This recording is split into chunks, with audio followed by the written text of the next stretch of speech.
Hey guys, welcome to another Nerd Stream Friday. So I'm here again with my boy Ernie, Blerd Without Fear, to bring you all the news. If you have not subscribed to Blerd Without Fear, something that was wrong with you, but you should jump on the bomb because I did, and I'm happy. So you should do it too. Nobody died. Nobody died. Before we get started, though, Blerd has an announcement. So I'm going to let him tell you the good news and everything that is the Blerd Without Fear universe.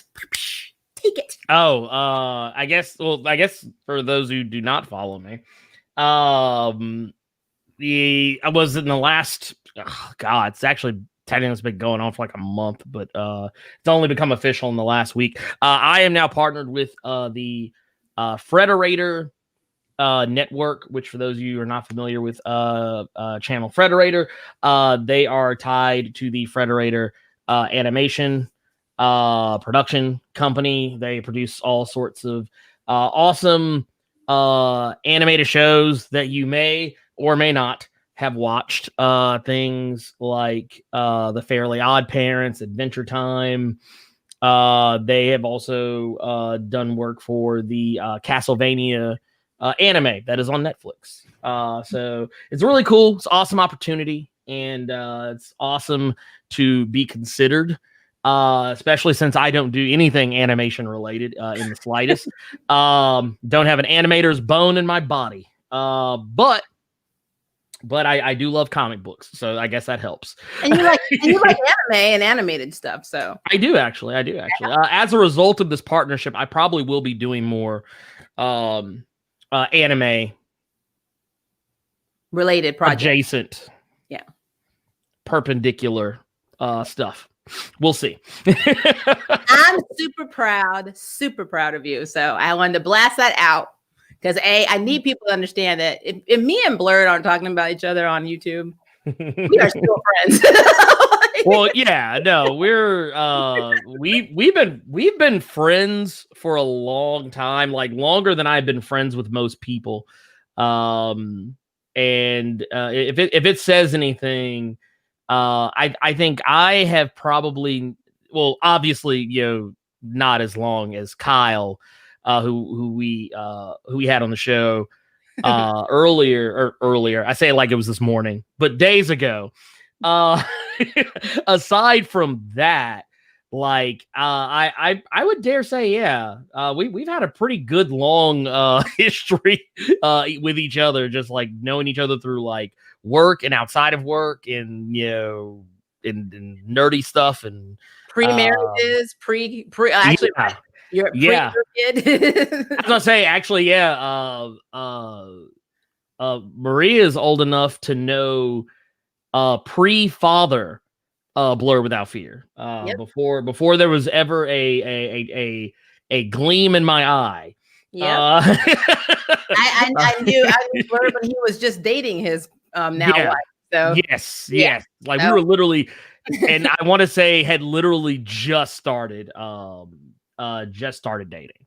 Yep. So yeah, it's like I said, we know each other fairly well, and we probably, like, honestly, the conversations, like, especially if you're not familiar with what Maria does here on Approach the Nerd, you're in for a treat, because literally this conversation that we are about to have, that you are about to watch, is actually a conversation we probably would have just had no one else been around.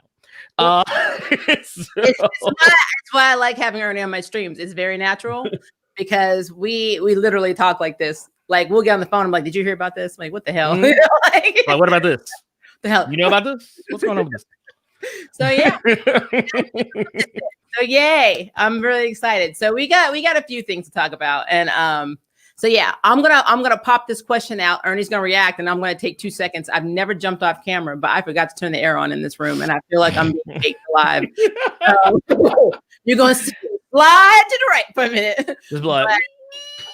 So let's start off the conversation. Let's start off because we like talking about Johnny Depp. So a judge has denied Johnny Depp permission to appeal the Sun legal action.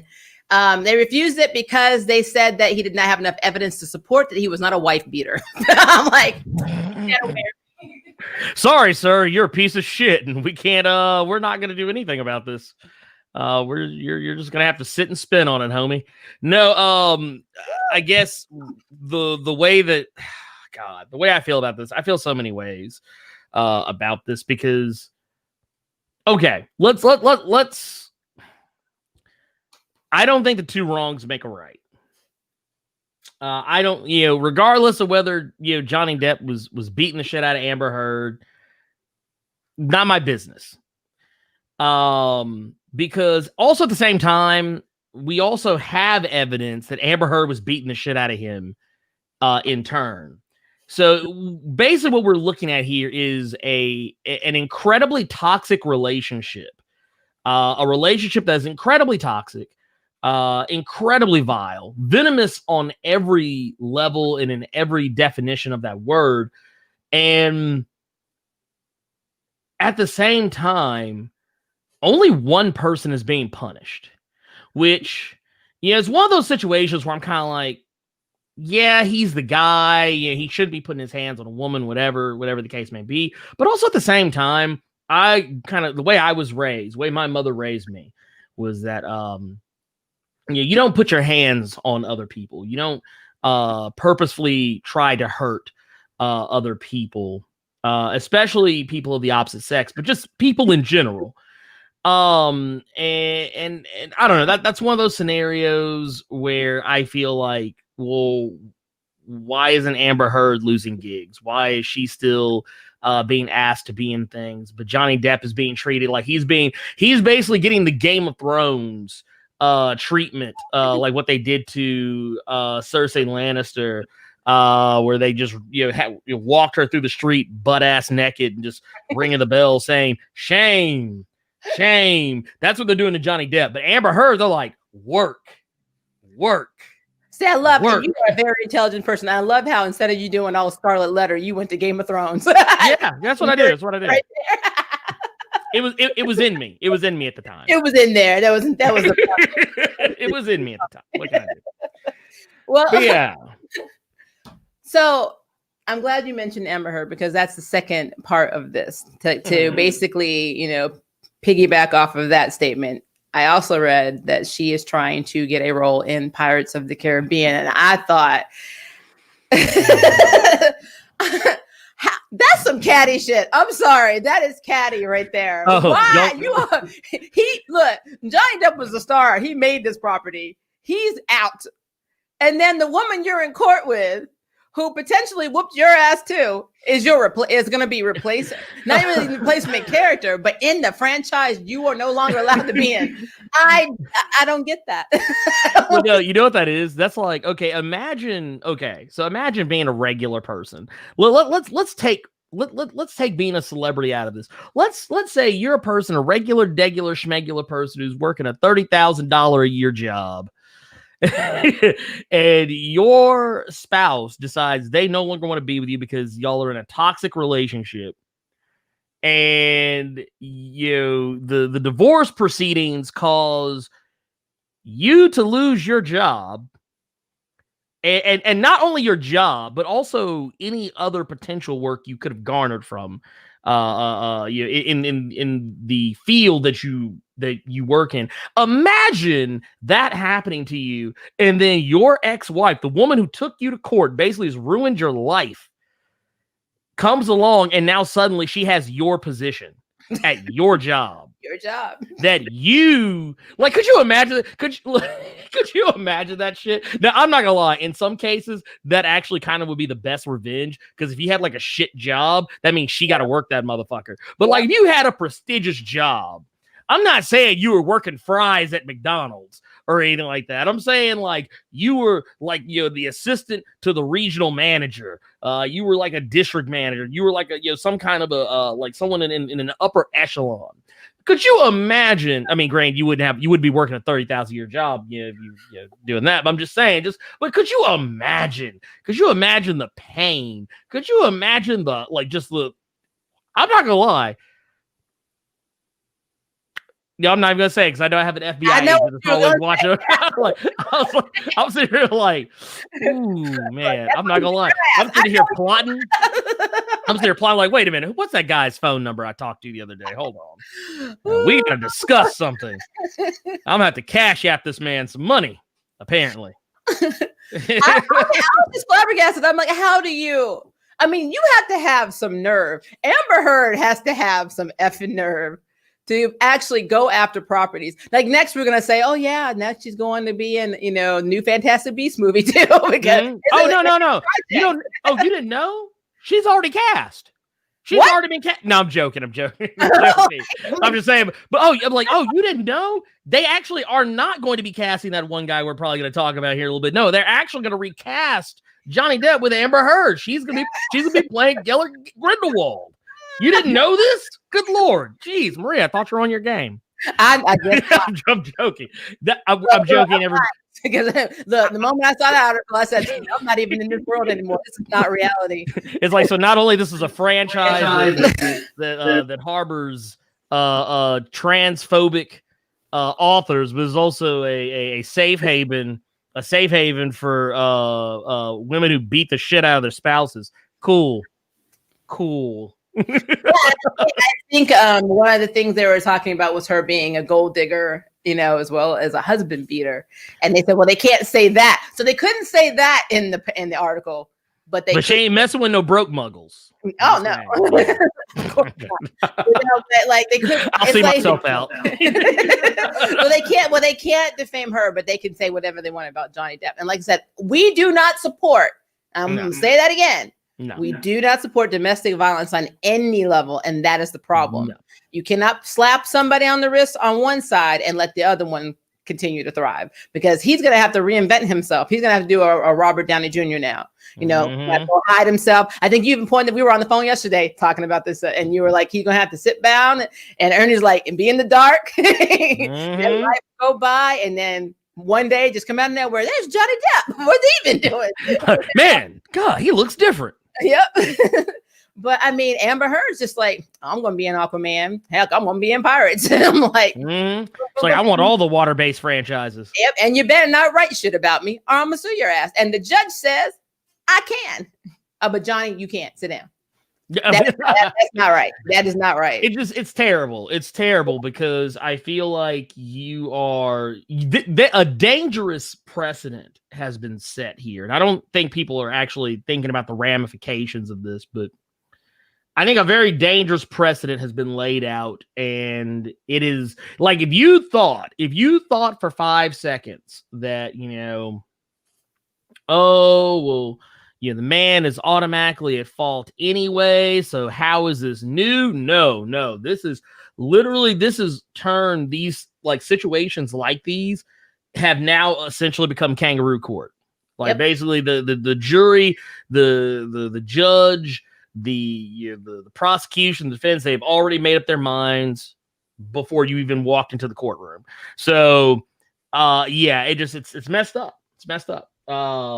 That's yeah. I mean, it's a silly. Don't get me wrong. It's a silly ass phrase, but it makes a lot of sense.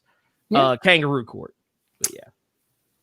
And I think you would have had more fun if it was a kangaroo court. You might have actually got a fair shot. I'm just saying. I don't know. You may have. Shit. I don't know. Maybe if they'd have been a kangaroo court in his in his favor. In his favor. Not so much Amber Heard's favor. Lord, that woman. Anyway.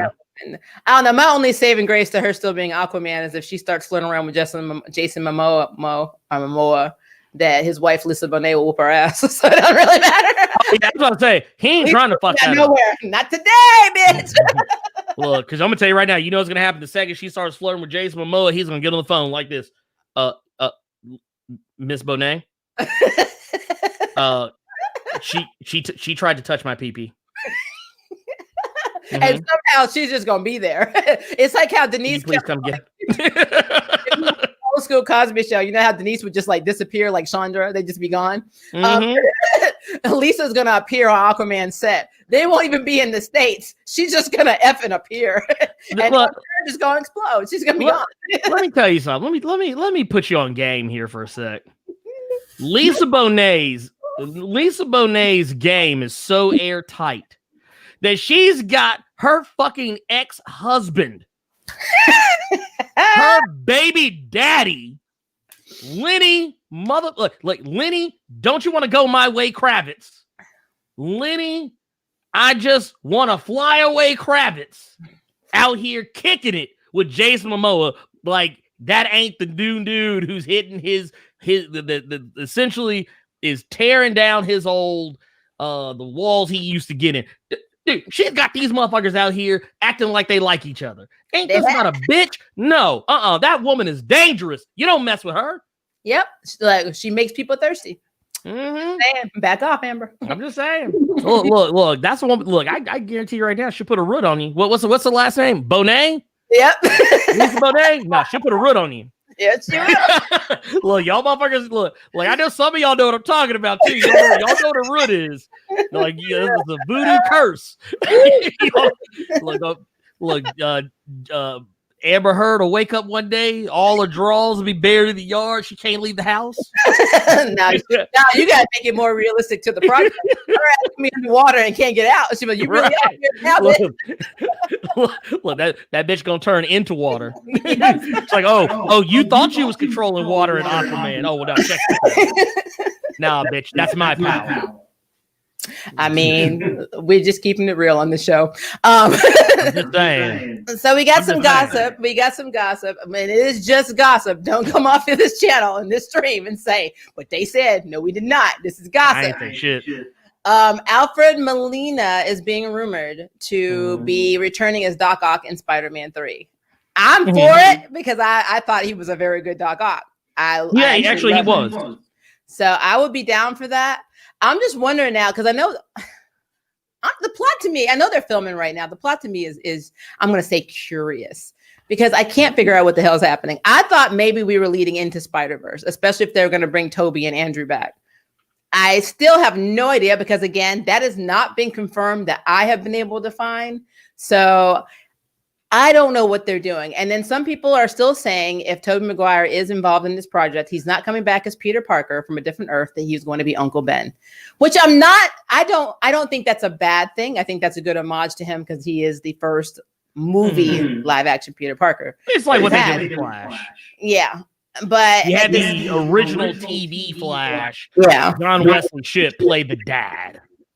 And he needs to play. And eventually become the Flash. Yeah, he should probably be cast as the current Flash and Stargirl, but I'm just putting that out in there. I'm perfectly okay with John Wesley Shipp being the Flash, Jay Garrick, whatever the fuck, forever. Yeah, I think the thing that's going on here, and I believe I think one of the writers, I believe, for this movie did say something along these lines, something along the lines of that all of the Spider-Men from all the previous movies, the Sam Raimi movies, the Amazing Spider-Man movies, all of those Spider-Men and and by proxy all the characters in those movies exist in Doctor Strange's multiverse of madness, shenanigans, and so by proxy that means they're all a part of the MCU. Like, so basically that's why we've been seeing things like Electro, Jamie Foxx being spoken of as coming back to play Electro. In the next Spider-Man movie, why we're hearing about Alfred Molina coming back to reprise his role as Dr. Octopus, why we're hearing about Andrew Garfield, Tobey Maguire, which, to be fair, I think what happened with the Tobey Maguire Andrew Garfield deal is that news got out before they were ready to make an official announcement, and that caused the reason why you don't hear anything else about it is because that caused the negotiations to probably go away. Sony didn't want them to, because I think we all know well enough that whenever you have these types of situations, these contracts are being spoken out loud, and the next thing you know, you're in negotiations. Negotiations look like it's going well, and then all of a sudden somebody opens a big fat mouth. Next thing you know, the entire internet knows about this amazing thing that's going to happen before Sony's even gotten these actors tied down to contracts. And now with these actors saying, oh, wait, the internet is abuzz about this. Wait a minute, I can ask for more money. And that's exactly what probably happened. Because that shit was like all over the internet for like a week. And then after that, that shit told the motherfucker. And I think they tried to deny it, but they really have not done a good job of saying one way or the other. So that's why I think it's not off the table. But it's interesting. It's interesting, all the mysteriousness surrounding this movie. Just like with Flint Marko, because there was a rumor that Flint Marko was coming back as Sandman. Yeah, there's Thomas Hayden Church. Yep. There's rumors that he's gonna come back. There's been rumors. At this point, the least, or actually the most surprising thing they could tell me is actually, oh God, probably the one thing I wouldn't want to see. Please don't tell me that motherfucker that played Venom is coming back. Y'all keep that motherfucker. Y'all keep that. Well, no, somebody else said, and this is another rumor, that John Cena was gonna be Sandman. Don't you spill that? Don't you spill that on your computer? No, okay. Well, Blerd's gone. That's the stream, folks. I haven't seen him walk away like that since we talked about Crisis when he was going to call the cops. You Lord, okay? I'm done with y'all. I'm done with y'all. You okay? You okay? I can't even with y'all right now. Okay, you know what? I'm a wheel us back from Spider-Man. We're gonna talk about some DC stuff now. So let's talk about China and Plane. Talking about I'm leaving Black Lightning season 4. I planned on leaving early because I need to work basically for God. That's what I took out of that video, is that and this again, mad respect. I am not trying to put Christianity down. I'm not trying to put your devotion to God down. I just want to know what actually is going on behind the scenes, because in that video, and I will try and link it. If you not, you probably could even Google it. It was on her Instagram. Yeah, it's on her Instagram. It's on her Instagram. There was something she said that made me realize there's a lot more to what she's saying and not saying. And in one of the lines, she actually said, "I will take some of the friendships I made." And see, normally when somebody leaves, an actor leaves a property, don't matter what it is, they say things like, "I've made some great friends here, and I'm going to take those friendships for me," blah, blah, blah, blah. No, she said, "I will take," and quote, exclamation points, some of the friendships that I've made here." That already tells me something happened behind the scenes. Oh yeah, no, I'm actually going back, kind of reading a transcript of everything she said, and I'm just like, okay, look, this is a crazy woman. I've heard women say this before. Black women, especially. You don't usually hear this from most other diasporas, but yeah, I've heard this talk before. This bitch crazy. I don't even want to call names, because you know who I'm talking about. Someone we used to work with, who kind of did something similar. And that bitch crazy in a motherfucker. She's crazy as cat shit. You know what I'm talking about. Exactly. But and if she's in here, well, guess what? You know who I'm talking about too. You know it's you. Yeah, not in here. Okay, good. Because that bitch crazy. Anyway, all of this, I've seen this before. I've seen this kind of talk before. Something probably did happen on the set. Clearly something happened. She's talking about personal relationships and things of that nature. Some she'll take with her, some she's going to leave behind, whatever. Now the question is, who would those be? Would it be someone she worked with in the main cast? Was it somebody in the writer's room, the director, the showrunner, Salim Akil? Because remember, he had some allegations when all the Me Too stuff was going on, when it was kind of starting to like trickle down. He got slapped with some allegations too, but those disappeared. Well, I don't think it's him, because in the actual transcript, you'll see she actually props him and she tells people that his show is going to be great. He deserves it. He earns it. Support him. That's not something you normally would say if that's one of the ones you're talking to. Yeah. If I had to put some money down, I don't know why, because I love the cast of Black Lightning. So this is not me just singling people out. But I think Nafisa Williams, Thunder, and her maybe are no longer close. Only because They used to be on Instagram together and stuff all the time. And now, I mean, they're not even in pictures with each other. And honestly, if Nafisa's kind of ticked off that the show is being canceled and she might be blaming China, because China apparently already announced she was leaving prior to this decision. That may have just been something they were like, you know what, she's leaving. Why don't we just get rid of the whole damn show? And then if that's kind of something that happened, then I could see that causing some issues too. So I don't know. But I do know, I don't think Nafisa Williams has actually made a statement. I don't think any other cast have made any statement. No, I don't think anyone said anything. But from what China said in that video, she's like, I just found out when you guys found out. Then that tells me the cast probably didn't find out till we found out too. And that is also effed up. So Right. Well, because think about it, when they had DC Fandom, nobody talked about it. They talked about it as though the show was just going to keep going on and on. There was no hint that the fourth season would be the final. Yeah, I didn't even find out till our last stream when you broke it. And you broke me. I was broken in that stream because I was like, what? Of all the shows that I thought were going to get axed by CW after Supergirl, I did not get Like Lightning was on the chopping block. So that... Yeah, no. That's crazy. Well, and it's one of their better shows. Yep. It's one of their better shows. Jesus. I mean, it's like next thing you know, they're going to say they're canceling Stargirl. No, I'll be like, well, goddamn. I think Stargirl will have a little bit of a run only because of one thing, and that's because Courtney's character is based off of Jeff John's sister, who was killed, and he will fight for that one. Yeah, he'll fight. Yeah, but like, I wouldn't be surprised. Like, just with everything that's going on, like if I'm like thumbing through the internet and it's all of a sudden it's like, oh, it's just been announced that season 2 will be the final season of Stargirl. I'll be like, well, goddamn. So you're canceling all your good shows, okay, as well as the bad ones. Okay, cool.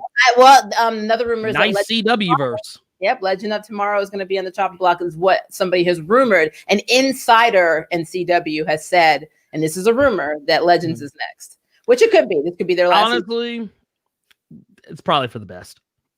It's probably for the best. Well, and then I thought, I'm sorry, like when we look at the crisis picture, you ever notice how all the people in the Justice League are dropping off? It's like everybody's gone. Who's left? Nobody. There's literally nobody. let me explain something to you. If you had another one of those like crisis, whatever, Arrowverse, CW, whatever the fuck they call it, crossovers.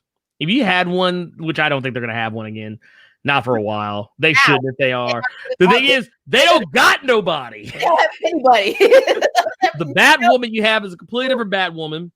You got the Flash for the foreseeable future. Do we? We don't know. Shit, we may find out that when they come back and say, "Oh, by the way, we're actually not having an eighth or ninth, whatever fucking season it is." We're just. Isn't this the other half of 6, but we're calling it 7? I don't know. Look. There's gonna be like, you know what? It was good while it lasted. Well, let's go ahead and cancel it.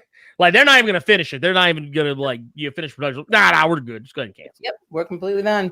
But if they cancel the Flash, then what do we have? No Green Arrow show, except for was it Green Arrow in the Black Canaries.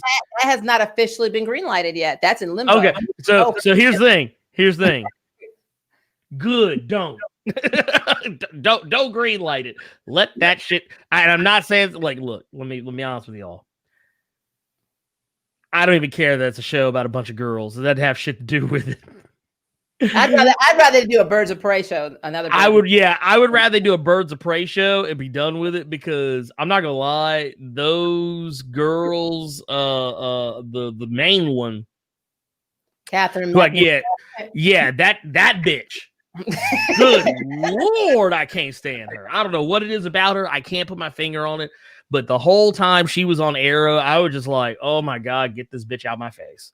Well, yeah, I like her on Shadowhunters, but I wasn't a big fan of her as Oliver's daughter. No, God, no. No. I was like, I don't like when franchises introduce kids. And and maybe that makes me a terrible person. I don't know. But that was kind of the point. Usually most every show that I have ever loved, the second you introduce some kid into the equation, that's the moment the show just starts boop, boop, boop, boop, just going straight down the fucking toilet. Walking Dead, when they introduced the baby, that was the moment. I was like, I could literally count the seasons until the show just kept getting worse. And then you look at this show, it's like with Arrow, where Ollie has a secret child. Here you go. There you go. Done. They announced that stuff in a crossover. Remember, he was in a coffee shop and came back like, I think that's my kid. Mm-hmm. Well, what was it? Hell, Flash took a dip for me when not only did they bring in what was her name was Nora, but you also had God damn it, Cecile. She had the babies, the twins, or wherever the hell it was. The daughter. Yeah, she had a daughter. So yeah, he had those, and it was just like, and here's the thing: it wasn't even so much like I didn't hate Nora herself or the actress playing her. I totally got what they were going for. I just felt that her decision making abilities were incredibly questionable. I gotta defend Nora in this because Barry's decision making skills are always questionable. So, I mean, she comes by it honestly. well, no, she comes by it honestly, but it's just like, but it's like, wait a minute, you're gonna work with the Reverse Flash, really, bro? Bill's character. This is like literally. I'm not gonna lie. If it was my daughter, Cersei, and I found out she was working with my arch nemesis, I would be like, "This you? Oh no, I raised you better than this. Come on." Yeah, if it was my daughter, I'd be like, "Go pick the switch off the tree." Look, you knew what this was. Go get the heating pad. Go ahead. You already know. Go ahead. You know what time it is. Look, go ahead and take this ass whipping. Yeah, but to be fair, and we both know in a comic book sense, Nora was never Iris and Barry's child any damn way. So so making her do questionable shit, that's a CW formula we're used to. But I'm just looking at the shows now. I mean, what's left? What is left? We have Flash, we have Batwoman, we have Wonder Girl's coming. I forgot about Wonder Girl. So Stargirl, Wonder Girl, Painkiller is coming. But is he though? Is he really? I mean, if he gets past the pilot, I mean, because it wouldn't be the first time that CW is like, well, we tried that. Nope. Lois and Superman and Lois are coming. I guess I don't know. It's a thing. It is a thing. I'm very worried about the CW because. I mean, honestly, I think they're even calling it the CW verse. We talked about this last time. It's not Arrowverse anymore. It's a CW verse. So they're like reinventing themselves, but with what? That's basically what I'm trying to figure out. What are you doing? No, you know what you do? This is how you fix it. Cancel all of it. Get all this shit off the CW. Put it on HBO Max like a normal, decent human being. Because at least on HBO Max, I can say the shows are lit. Yeah. Doom Patrol, lit. Titans, lit. Swamp Thing was lit till they canceled it. After one episode, mind you. Look. I don't need CW. First off, CW storytelling is so formulaic, and it's like all the shows run together now. I don't need that anymore. I don't want that anymore. I would rather they just say, you know what, we tried to give you guys superhero television, and it just didn't work. Anyway, moving along. Let's get back to 20 more seasons of Supernatural. Well, Supernatural's gone, sweetie. No, it'll be back. It'll be back. Now we have Texas Walker Ranger remake.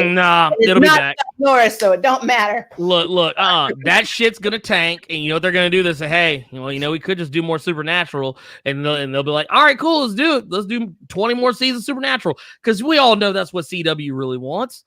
We know that's what they want. They'll do it. They'll do that. Supernatural was supposed to end after season 5 or 6 originally, and how far did they go? I think it was because the original creator left, and then they just did their own thing. I think it's starting in season 6. So that's why that show doesn't exist to me after season 5. Yeah, well, there's some controversy on Supernatural right now too, and that's because of Dean basically. So I have not been following this show. at all since like season 3. There's just too much, guys. There's too much because there are too many characters. There are too many seasons. I'm not saying I don't love the show. Jam, one of the co-hosts of ATN, loves Supernatural, and her husband have been binging it this whole like the past 2 months because he needed to catch up with her. Bless their heart. But I know it was Dean. I think the guy's name is Castile. Mm-hmm. Yeah. Angel, and the way they're making it sound, and he always talks like this. Yeah. So apparently he was in love with Dean. I don't know if this is something that came out and said, but it was implied that he also died because to save Dean, basically because of his love for Dean. And then it was also implied that Dean loved him back. And a lot of people are like having issues. People have been starting like fights on Twitter. It's crazy. It's actually crazy. And I think there's another movement. I'm trying to find it. I saw this movement that they have started where they basically imply that all CW trans LGBT characters in general basically are not seen or have a fate worse than death. And I'm trying to find I think, they silence you. # they silence you to express frustration. After this started, the Spanish dub of the series finale, basically confirming Dean Winchester's love for Castiel was aired. And people had a fit and they started editing it out and started censoring it. And they were like, oh, so it doesn't matter. So now this is a big thing. So LGBT member, I say it, I'm proud of it, whatever. I'm not down with forcing anybody to understand why I'm in love with who I'm in love with. I like representation, so don't get me wrong. I always stand for it. It doesn't have to be in everything, but I do think you should mention that, we exist. Because we do exist. That was a problem I had with Old School Charmed, is that was not handled very well. But but Supernatural, like the fans are going effing, like they are at each other's throat, and it has prompted this thing. And they're going back into all of these like CW shows, and they're like, well, this person up here is gay, dead. This person's bisexual, villain, and like they're like at the treatment of what happens to all of the queer characters. And I really started thinking about it, and I'm like, you know what? Even in Batwoman, a lesbian-led series had no luck in the love department. The girl she was in love with was married to a man, then came out, then they couldn't be together because she was Batwoman. She was screwing this other girl who turned out to be like just using her because of her sister. Like it's always it's always a thing. Wait a minute. So what you're telling me is the LGBTQ community has got a taste of what it's like to be black in Hollywood. Yep. Interesting. Huh. Couldn't take it, huh? No, couldn't take it. Well, I mean, and they couldn't take it, huh? They were we're the villain and everything. Yeah, that's right. Yeah. What about all those times when we were a black character on television, couldn't hold down a job, couldn't be a good father, couldn't support his family? Yeah. Or was a crackhead, or was just the villain of the week just because he's black. No reason. Just he's a black guy. Well, that's what the script said. It says villain. Some black dude. Why? I don't know. Just aren't they all? Yeah. So you know what? I actually do it. This is the one time. I'm kind of like, nah, Y'all need to. I want y'all to feel this. I want you to feel this because now you are finally seeing what we have been dealing with for like ever.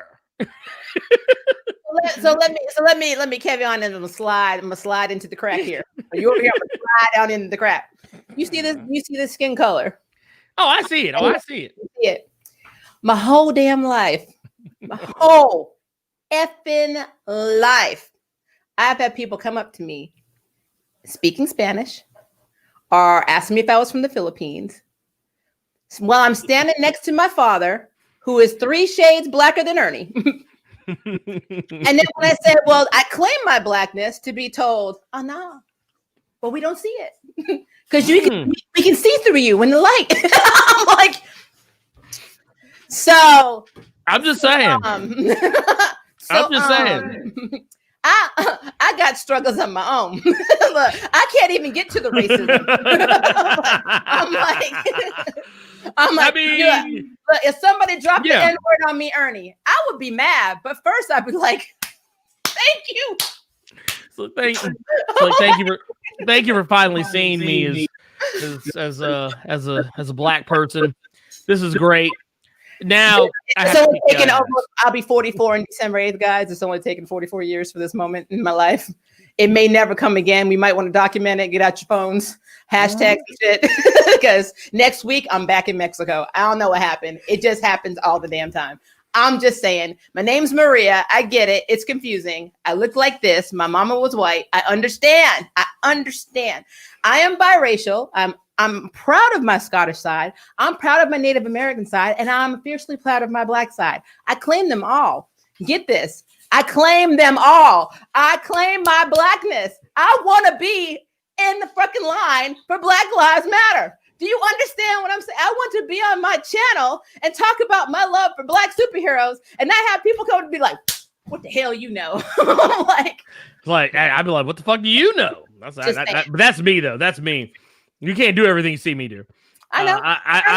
I'm wild with my shit. Haterade. That's what that shit is. Haterade. But that's fine. It's fine. I understand. I see now. Look, there's the front of the bus. There's the back of the bus. My ass isn't even on the bus. I understand. Look, you're outside pushing. You're outside pushing the bus. And this is how our friendship ended.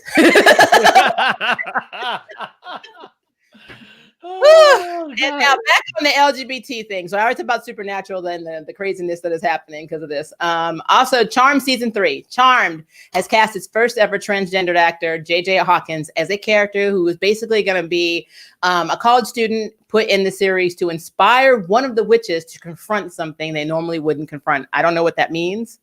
I mean, unless one of them are going to be transgender. If one of them turns out to be transgender, guys, I think the internet is going to wait, you think COVID hit? The fan base for Charmed is going to effing explode. They'll discover a fourth sister. They'll discover a fourth sister is actually a trans woman. That might be JJ Hawkins. Then I don't know, but maybe that's the page. I don't know. All I know is I am pro transgenders getting work, especially when they get to say they're transgender. There's a lot of actors who are out there who are in these roles that are just like pretend to be this, pretend to be that, and they're not like represented. So I'm okay with that. I just want to know what is the motive. It just seems like CW is doing this push, and representation is a good thing, but when you push it too much, then that's when people who are opposed to it feel like you're making them swallow it, and it becomes a thing. And like I think we were talking about this yesterday, Ernie, that you start feeling like you're being, force fed something or told what to think. And so it is a fine line. It's so hard. It's hard because on the one side, there are still those idiots out there who are like, why is everybody gotta be gay? Why can't people? There's only he and she. Why don't you? There's always gonna be those people. What you do, well, to them. And I want to clarify something because I don't want anybody to get the wrong impression. Yeah. When I say beaten over the head, like I know some people that term gets overused. And some people when they say, "Oh, they're beating me over the head with their SJW messaging," when in reality, what they're doing is they're literally just introducing a new character the way they introduce any other new character, and that new character just happens to be gay or lesbian or trans or maybe even just another color other than white, and everyone's like, oh my god, they're beating me over the head, when really no, they're not beating you over the head with anything. This is normal. When I say beating me over the head, I mean what Supergirl used to do with Alex. And Maria knows where I'm going because I use this every time. But like if the show was a car, it would come to a screeching halt. It like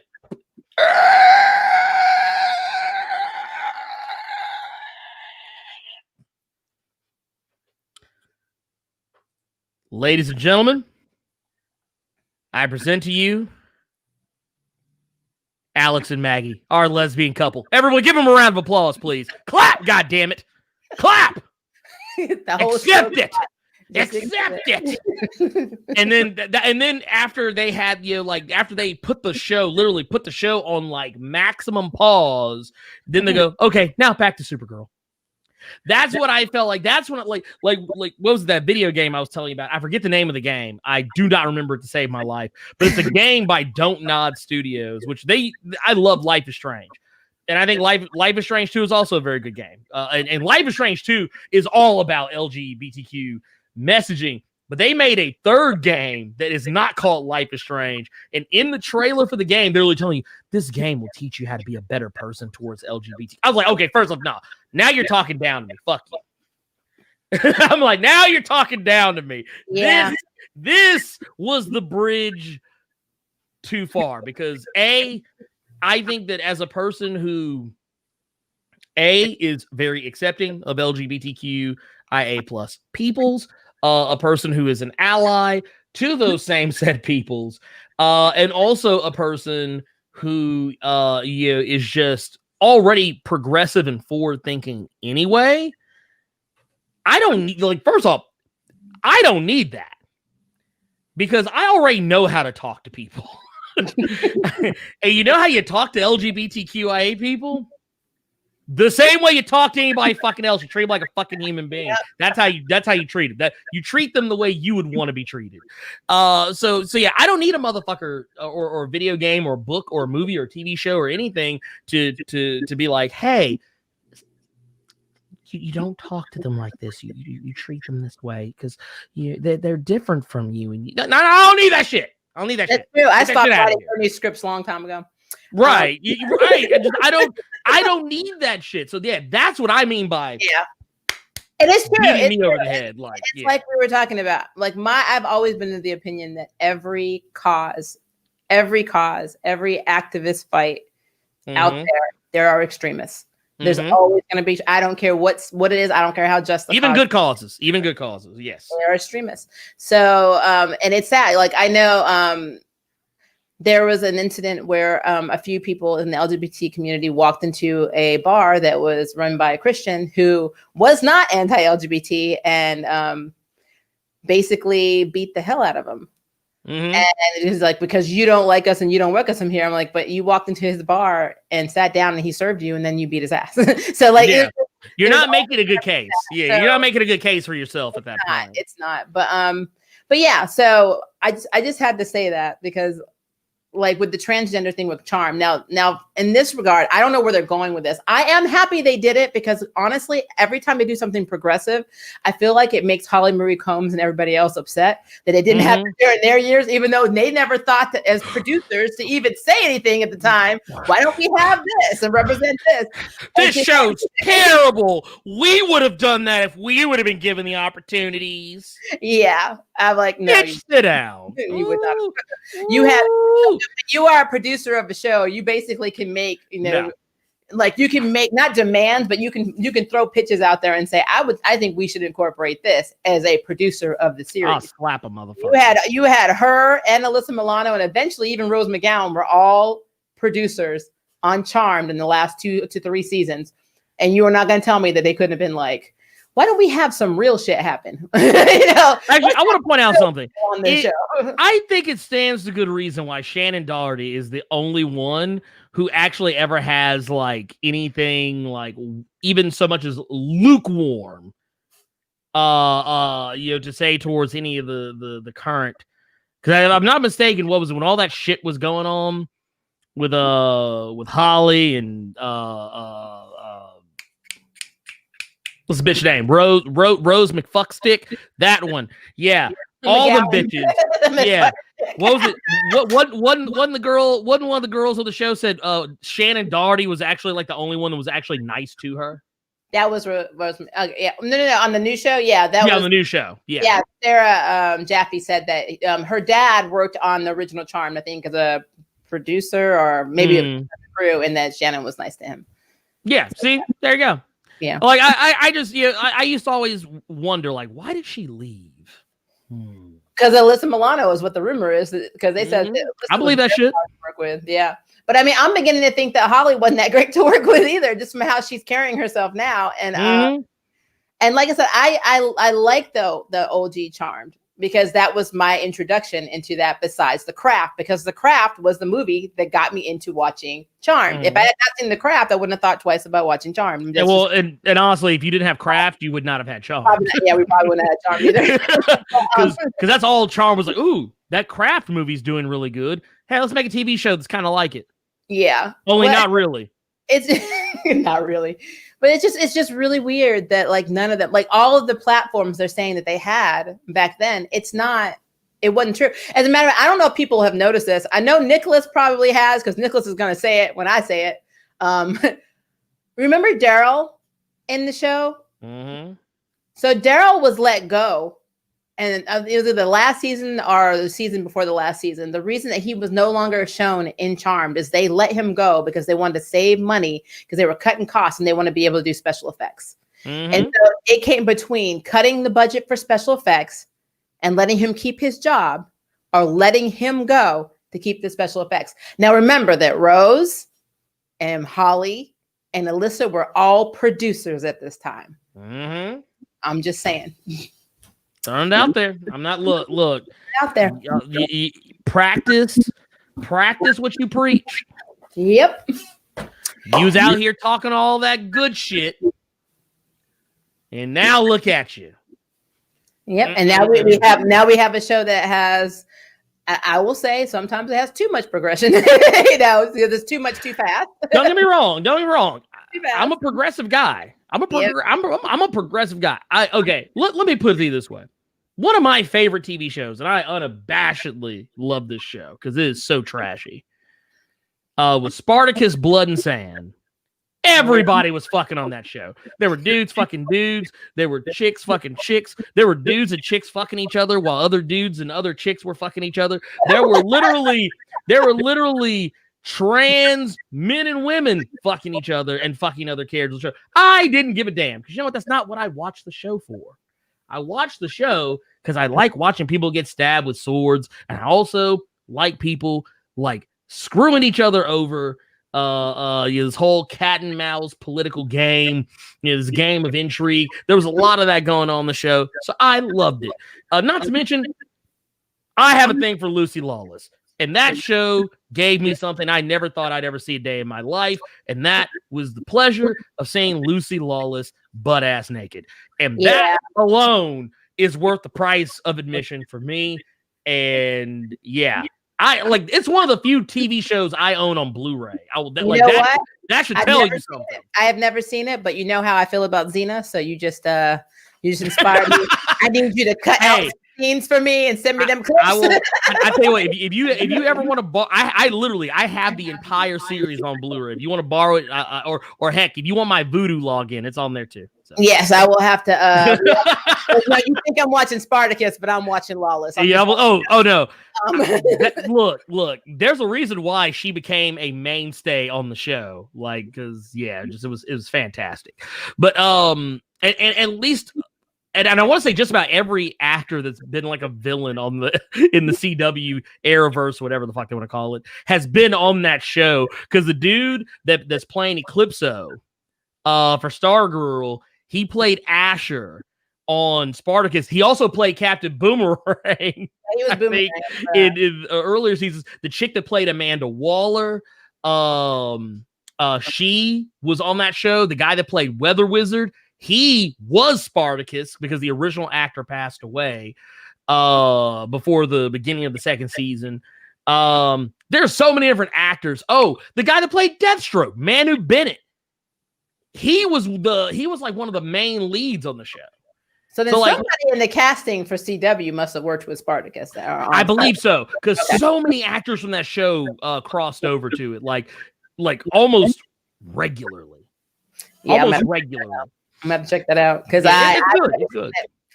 Now, to be fair, I didn't have cable when I was younger because we were not of the money, and my dad was out of the military. So once you leave the military, you don't have money anymore. You're a civilian and you suck. So no money. So if it came, this was a cable syndicated series, Maria did not get to see it. Just the undefeated Gaul. Yeah, that's right. Do Wilbur Robinson know what I'm talking about? Man who did it. That's okay, because you know what? I got a vacation coming up, so from work. Thank God. Man. We gonna watch Sparta. I mean, Lawless. I mean, like I said, that I remember a friend of mine showed me a clip of the show. We were playing Dungeons and Dragons, and once the game was over, he was like, he would always want to show us these shows that he's watching, and he would bring over his hard drive. He just started playing stuff, and then he started playing like a clip from the Spartacus show, and then in the clip somewhere in there, next to you, Lucy Lawless's titties came out, and I was like. And that's all you need to see. I was like, look, I held up this thumb drive and I was like, hey, can you load that on here real quick? You're making it hotter in here. I need you to stop. Just saying. I'm just saying. I'm not. See, my queerness is leaking through this thing right now, so we need a. Yeah, let's talk about something else that's gonna make me hot for a second. Let's talk about Starfire's concept suit. Oh yes, I saw the pictures. What did you think of the suit? I like it. Look, okay. Let me go ahead and put my helmet and my armor on and my shield and shit. All right, I'm going to go jump in this motherfucker with y'all real quick. All right, I'm gonna be honest with you. I have no problem with Anna Diop as Starfire. I didn't have a problem with her in season 1. I for damn sure didn't have a problem with her in season 2. I will say, yeah, the one thing people clowned her for was something she had no control over, and that was the look of her character. Yeah. She had to put on whatever the fuck they put on her. Now, granted, yes, she did look kind of dumb in that costume that they had her in. But if you actually watch the show and know the context of why she was wearing that outfit in the first place, and that she doesn't wear it for the entire season, you would figure out that she was at a party. That's why she was dressed up the way she was dressed up. Like, honestly, she doesn't even wear the costume. Actually, when you go back and think about it, going back and reviewing each episode of Titans, she barely wears that costume for even half the season. Because I think by the time you get to the back half of the season, she's already wearing something different. Because like she goes from wearing like that skirt and whatever get up to wearing like more of a purple, like it's almost like I don't want to say like a suit, but like it's, I don't know what to call it. You know, like the typical get up that Dazzler's usually been seen in, the white with the bell bottom type deal going on. You see her in something closer to that. Which I thought was fine, whatever. And then like by the time you get to season 2, they've completely changed her hair because, well, obviously it kind of needed to change. And heck, I remember I talked about this in one of my videos I did for when I did a character breakdown of Storm, that if it was up to me, I would pick Anna to play Storm in an X-Men MCU movie because she's already playing the fucking character. She's literally already playing Storm on Titans. The role that she plays on that show is basically a mother hen, and that's exactly what Storm is. Storm is the mother hen of the X-Men. She's the moral compass. She keeps everybody on the straight and narrow. She makes sure everybody's okay. She checks in on people. She leads the team, especially when the other person who is supposedly the leader is on his fuck shit. She's like, well, I guess I'll come in and I'll hold it down for a motherfucker. Okay, cool, whatever. And, just the way she carries herself in that show, I'm like, dude, yeah, it's like you're already playing the part. The only difference is you don't have white hair. Yep. And she's one of the few taller actresses in Hollywood who is, well, A, tall, B, of African descent, who can act, and it has what I would say would be like the perfect skin tone to play a character like Storm. So like, and then when I saw this picture of her in the new costume, I was like,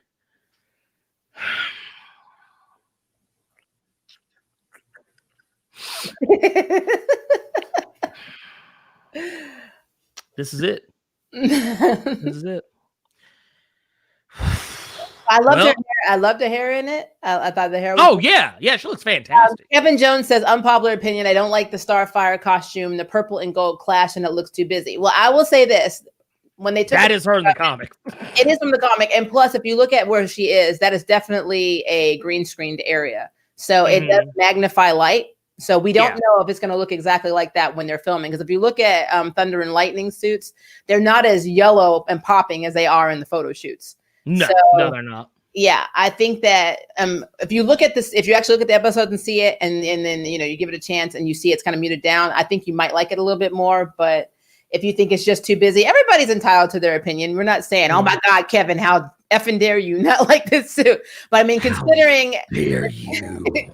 But if you go by prototype wise, I think that this is the closest that we have to the comic that I've seen. So I was pretty happy with it. Well, another thing you got to look at too, go back and look at when they originally did the release photo for Thunder's suit. That was actually criticism. People did say, this suit's a little loud. But then once you actually saw it, people said the same thing about Shazam.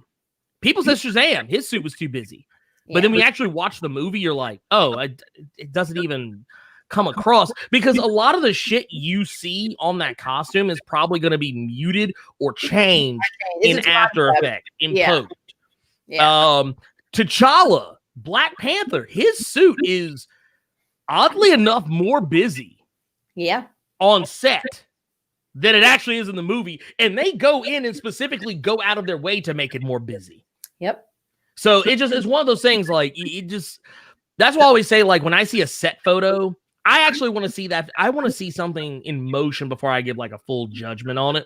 But I'm not gonna lie, regardless of anything, I think she looks fantastic.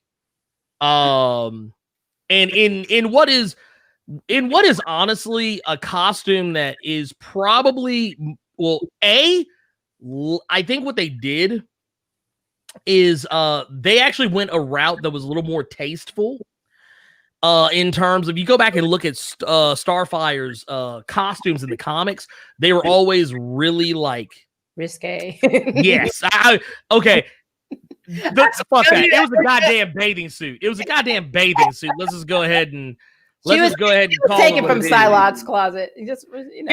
She bought, like, dude, I think in New 52, she literally had like a strap here and a strap here, and that was all that was holding her titties on. I mean, like, if you go back and look at new. I challenge you all. Google search Starfire New 52. You will see what I'm talking about. She had a little thing. It was like a flap here and a flap here, and these two flaps not even connected, and then it's just titties just hanging out, just for everybody. See, I don't understand that, because as somebody like who has large breasts, they're the largest things on my body. I know gravity doesn't work that way. No, if I would wear that, I'm gonna take. If I had to fight with like villains and I had to wear that outfit, I would take myself out long before the villain got to me. Like, you know what? No, and you know what? I'm gonna tell you what. If I was a supervillain, I'm problematic. I'm gonna be that dude. I would just walk up to her, grab one of them flaps, and go, and then she'd be like, "Oh, my titty," and I'd be like, all right, while you deal with that, I'm gonna go rob this bank. I'm like, how are you fighting without a bra? Look, I'll be like, first off, click. Now I'm gonna go rob this bank. Yeah. Have fun fixing your titties. I mean, you're not wrong. And she's taller too in the car. I'm only 5'5", so I can imagine being taller. It's gonna be more of a challenge because you'd be swinging and it's gonna be boom, boom. No, I don't see how that works. Support this. Wait, no, I love this. Was OG Starfire costume need to be that way? It helps her fight. In what way, Clay? In what way does it help her fight? I need to know. You look at that shit, you're just like, huh. I know. I want to know, because I mean, obviously, I didn't learn this. And like I said, as a big-breasted lady, I need to know what I don't know, because obviously, you have found the secret that I don't have. I mean, I would die. I would effing die. Like, I would die. Well, you also got to look at the fact too that now, to be fair, that probably wouldn't work on Starfire, because like Starfire is actually quite. Anyone who's willing to go out dressed the way the Starfire has been dressed in the past probably doesn't care if she has a nipple slip out or even a whole titty pop out. But sometimes that's a chance that I'm willing to take. Now, I've actually seen some people do some interesting, because that's not something you can replicate. No. I saw a picture of somebody who was doing a cosplay of the New 52 era of Starfire once, and what she did was, instead of having it just be like, oh, there's a flap here and a flap here, she made the flaps go up into the collar, of the top, and was it that was a fold down collar? Yeah, well, no, it was like she had she had that little thing where they kind of would go over and cover the shoulders and her neck and collarbone. She would have the flaps go up into that. Okay. I was like, okay, well, I guess that's something, but still, it's kind of it's like Power Girl. Do you really need a titty window? Do you really need one of those? Is that necessary? Does it make you fly better? Can you fly? I mean, I would think they'd be like anchors that just pull you back down. We're terrible. I can say that. I've got big boobs. If I tried I agree. I'm just saying that I'm flying and my boobs are flying the other way and they're pulling me down. I was gonna say, this is how you know. This is how you know these men who create these characters have never actually touched a titty. This is how you know, because you know what? I remember being a 13-year-old boy who was full of hormones and testosterone, and and it was always reading the Marvel swimsuit edition whenever it came out. I admit that freely, but the thing is, even when I was drawing female characters, because I used to do it too, I'd be like, oh, I don't know why. It just seems like a hot thing to draw at the time. There's no way. If you actually looked at some of these characters, none of these costumes, okay, first off, if you're drawing these big-breasted women, okay, let's say one titty is this big. I'm enjoying this. Do you know what's going to happen if you do a jump back spin kick with a titty this big, just hanging loose in a costume made of spandex? Titties will be flying everywhere. There's no way. There's no way on earth. There's no way, not in Joe Biden's America, is that actually going to work. I agree with that. As somebody who studied martial arts for 12 years, that's not possible. That is not how gravity works. It's just not. Well, if you do this, not no. If you did this right here, you too fast. I'm telling you, you don't need nunchucks. If you did that, okay, y'all ever played Dead or Alive? Yes. The game with the titty. Kasumi and Ayane. Kasumi had those boobs though. That shit is almost realistic in some respects, because they would be like woof, and titties would be like. Yep. That's what's going to happen. I'm telling you right now. You can't just have these women out here wearing these scantily clad costumes. That's why I'm kind of glad that the one they're putting on, on Anna in this season it is form fitting, but at the same time, it's not just ridiculously revealing. And looking at the design, I can tell they probably originally thought let's show some titties in this one. And she was probably like, nah, I'm good. I'm okay. I don't want that. It's kind of the same reason why people were butthurt that in the Captain Marvel movie, there was no reference to the classic Miss Marvel costume. And it's because Brie Larson looked at that costume and was like, yeah, y'all don't expect me to wear that, do you? Not today. And Kevin Feige was like, no, ma'am. Not today. And that's not even me speculating. That's actually a real thing that happened. When Brie Larson walked in that room and they had all the Captain Marvel shelves, she saw that Miss Marvel costume. She did legitimately say, she looked at him and was like, yeah, y'all think I'm gonna wear that? That's a bathing suit. I mean, y'all crazy. I don't get it. One thing I've always found interesting about comic book characters, not just because they draw women with big boobs, they always are in one direction. and they're pointing forward. And the ass is also pointing in the exact same direction. Like the booty is going this way, the titties are going that way. That's not how this works. That is unrealistic, people, because tissue in your body does not work that way unless they are implants.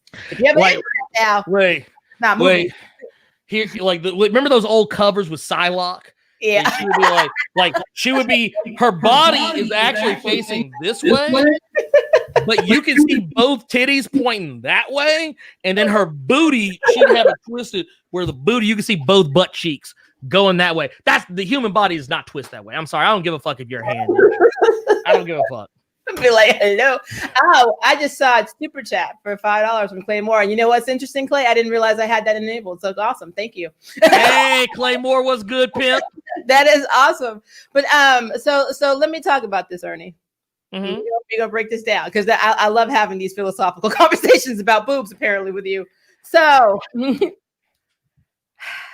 why is it, and this is probably a stereotype and it's a really bad one, when Betsy Braddock was inside of Psylocke Quanen's body, her boobs were huge. They were huge. When Quanen got her body back, it's like they deflated a little bit. I'm like, how does that happen? It's like she took the silicone with her. Betsy took the silicone with her. That's what she did. She's like, well, I'm gonna go ahead and take these shits. These are mine. Whoop, super titties. Cocoa just deflates your boobs apparently when you know what though? I won't lie though. It does really have a lot to do with who is the artist at the time as well, because if I remember correctly, one of the recent issues of Hellions, if I'm not mistaken, the it's really weird. Like there was one issue of Hellions where it was like, I was like, damn, dude, her titty's big in a motherfucker, dude. What? I was like, god damn. They didn't look this way in Fallen Angels. That book was terrible, by the way. Anybody read that shit? Yeah, I think anybody read that bullshit. Just said like, he literally 3:42 p.m. said in Fallen Angels, so he got you. He's on it. Oh yeah. I think in the first issue of Hellions, like I was like, oh man, dude, Quanen got her titties back. I mean, where do they go? And I need to know this because they hurt my back. So if I can just pull them off for a little while, that's fine. Yeah, if you can just remove them temporarily. You need me to fight? Hold up. Yeah, like when women they take the earrings out, they're like, oh no, I gotta take. Like you just be like, all right, come on, let's go. But then in my case, why that sound effect? I have no idea. Why would I put them back on? That's all I need to know. I mean, I'm not gonna lie. If I was a woman, I would just just hold them out like at all times. Like I would just like, I'm just gonna play with these. Yeah. I never understood why. And then if you just really break it down, I know I'm analyzing this, but you know how I love Quanen. Quanen's my girl. She's my Marvel girl, and then of course my Lady Sheba is my DC girl. But so Elizabeth Braddock was flat. She had no boobs. Quanen, stereotypically being Japanese, unless enhanced or unless had some very good genetics, should not have had any boobs. You think women equals ease. I don't understand. I mean, okay, so all right. I'm gonna throw you one for a loop. Okay, I'm gonna throw you one for a loop. If you have access to the issue of the cover of Hellions #6, on the cover, Quanen is laid out on the ground and titties are like, just huge titties. She's like, this right there is like, titty fell over this way, titty fell over that way. Now, if you go inside the pages of that comic, there's a scene, and I'm not trying to spoil it for anybody, but Quanen gets clapped. And there's her chest is like spread, she's like if she's dying, and like it's a little titty here and a little titty here. And I'm just like, where'd those titties go that were on the cover of this book? Wherever they go when they take them off. I have figured there's a dimensional pocket in space. You know, like in anime, I guess they had those mallets that would come out of nowhere. Because you don't know where it came from. It's like they pull it out of their ass or some like trans-dimensional. That shit went to the fifth dimension. Boobs have their own pocket of time. I mean, I guess.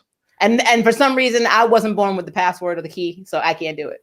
It's like, wait a minute, can I use that? Can I use that trans-dimensional portal? They're like, no.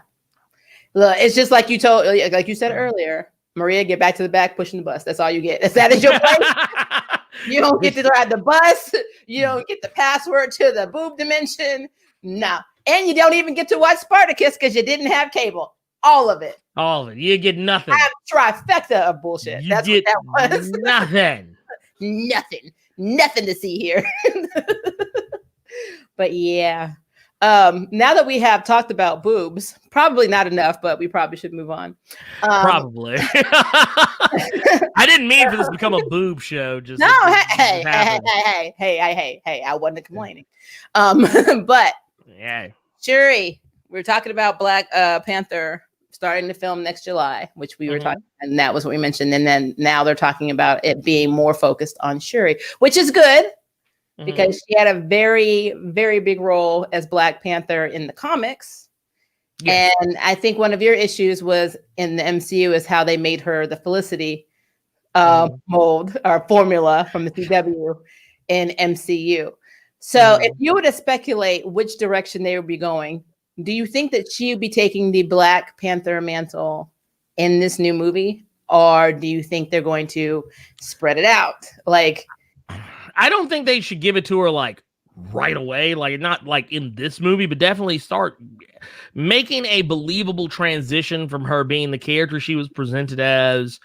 Which, I mean, to be fair, between movies, a lot can happen. We know that between the time of Avengers Endgame and whenever the Ms. Marvel Disney Plus TV series takes place, enough time has passed that Captain Marvel has merch and costumes and shit, because we've seen set photos of Iman Vellani in Captain Marvel, and by Captain Marvel I mean Captain Marvel in Avengers Endgame level cosplay. So we know that time can pass and a lot can happen. Kind of like the same way that in Avengers Endgame, we got Clint Barton, who's, he's the Hawkeye we've always known.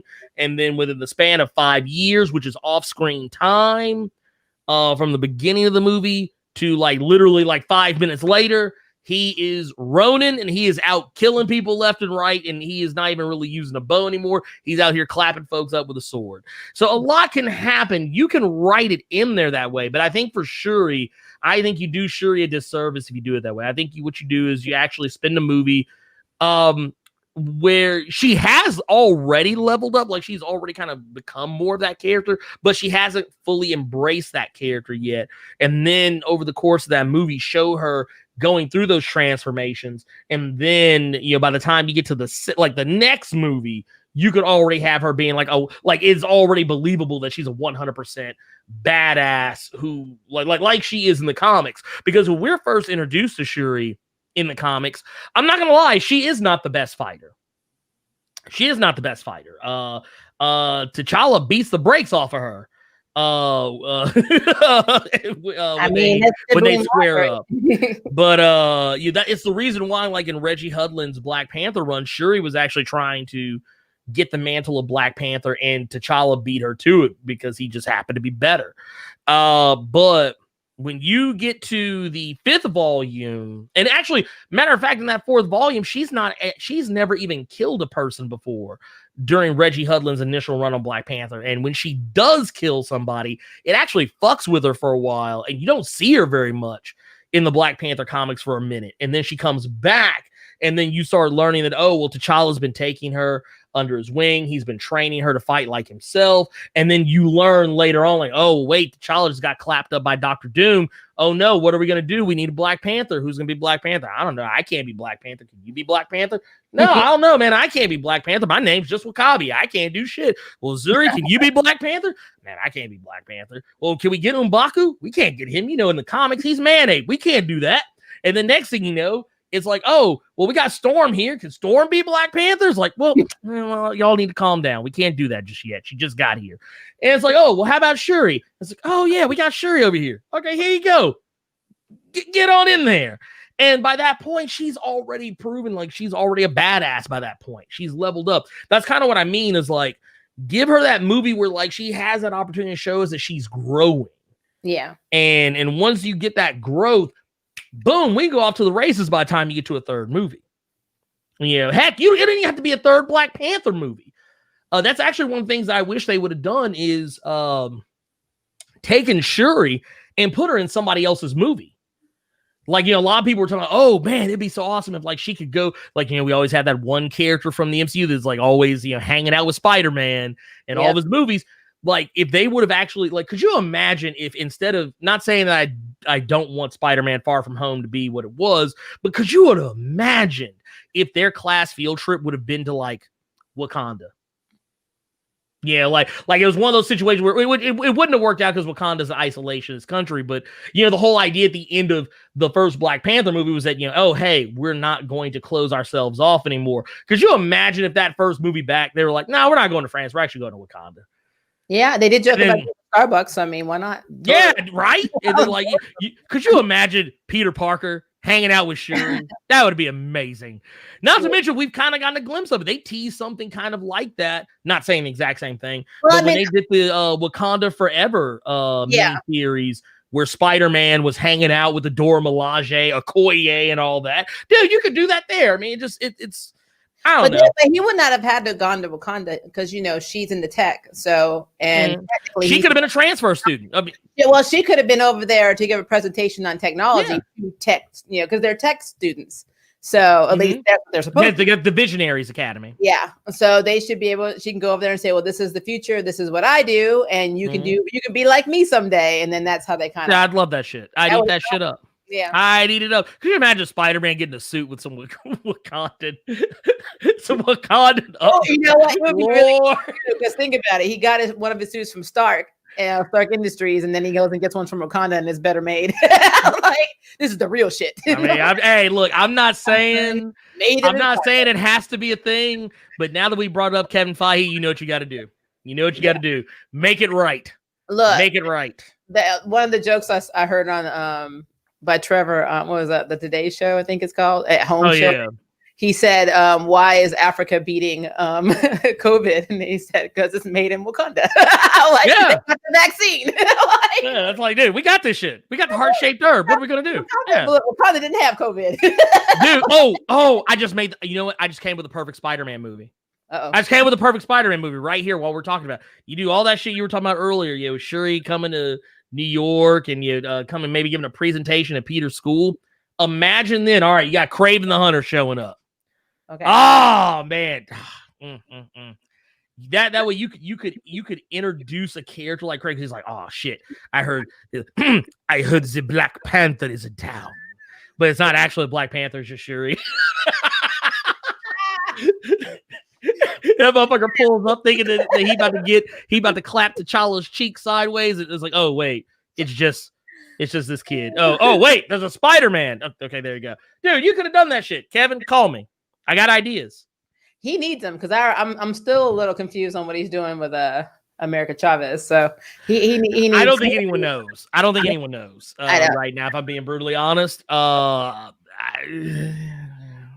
honestly, I'm still trying to figure out what the fuck's going on with the Eternals. I'm still waiting for that one. Many people are trying to figure out what's going on with the Eternals, so you are not alone. There's a lot in MCU world in general that I'm a little confused about.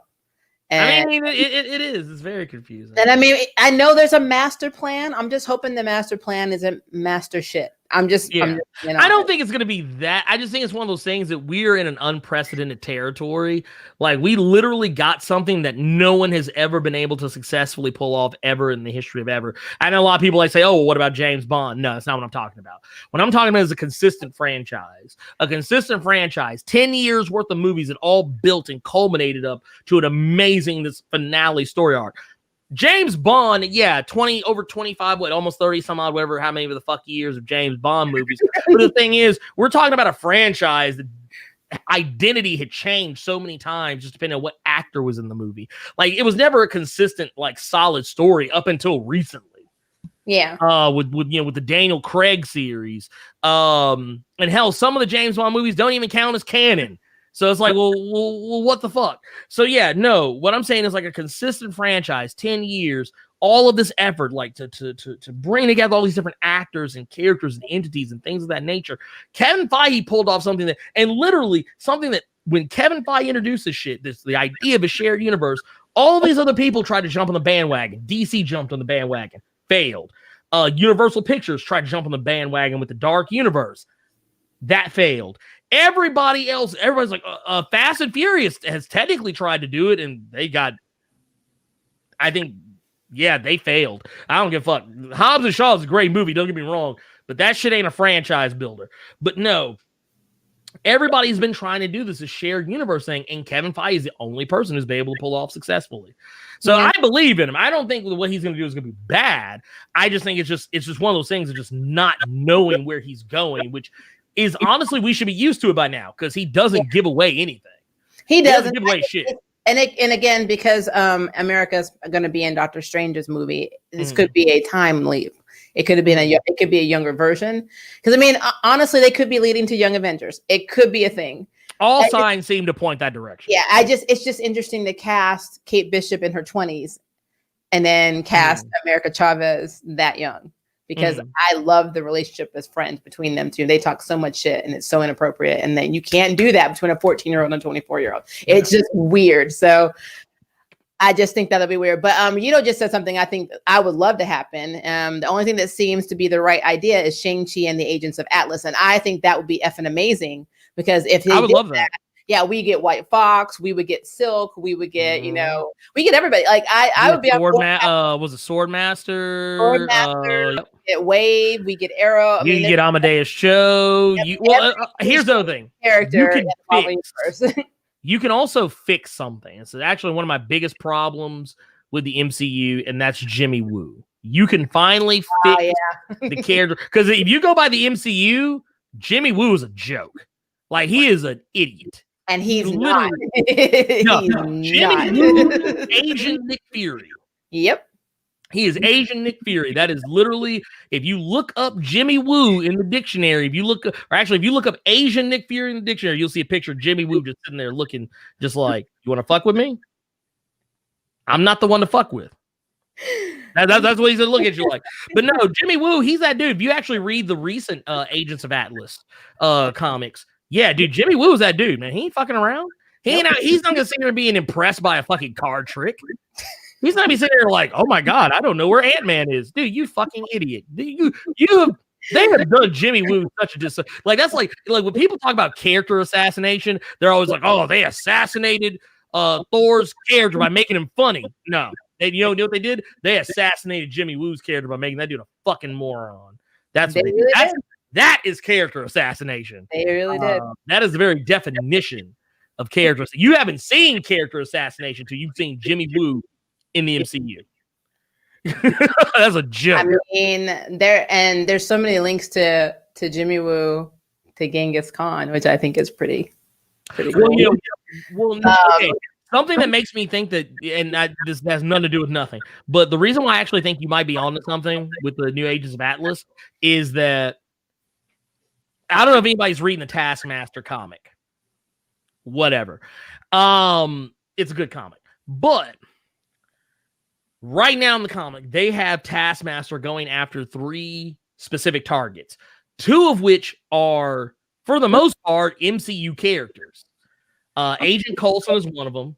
Okoye, which technically she was a character before the MCU, but like just say that she's become more of a character now since being in the Black Panther movie. And the third one is White Fox, who is a character who isn't yet to be in the MCU.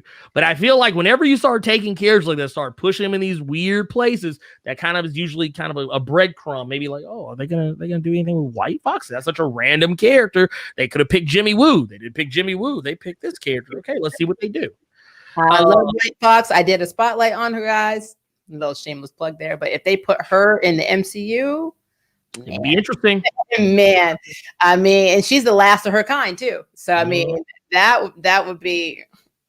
But see, I want them to do that. I like them to spin off to different, groups. Like they do in the comics. So everybody has their own group. So not everybody's thrown into the eventually we'll all be an Avenger, type blanket. Right. We have Agents of Atlas. We have. I think they should have more differentiated teams. Yeah, they should talk about the Atlas Foundation. I mean, mention it. Just I wouldn't mind, because we've already seen everybody's an Avenger now. Okay, that's great.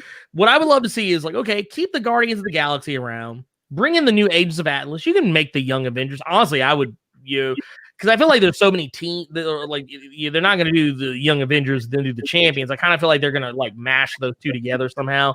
Whatever. But you do that.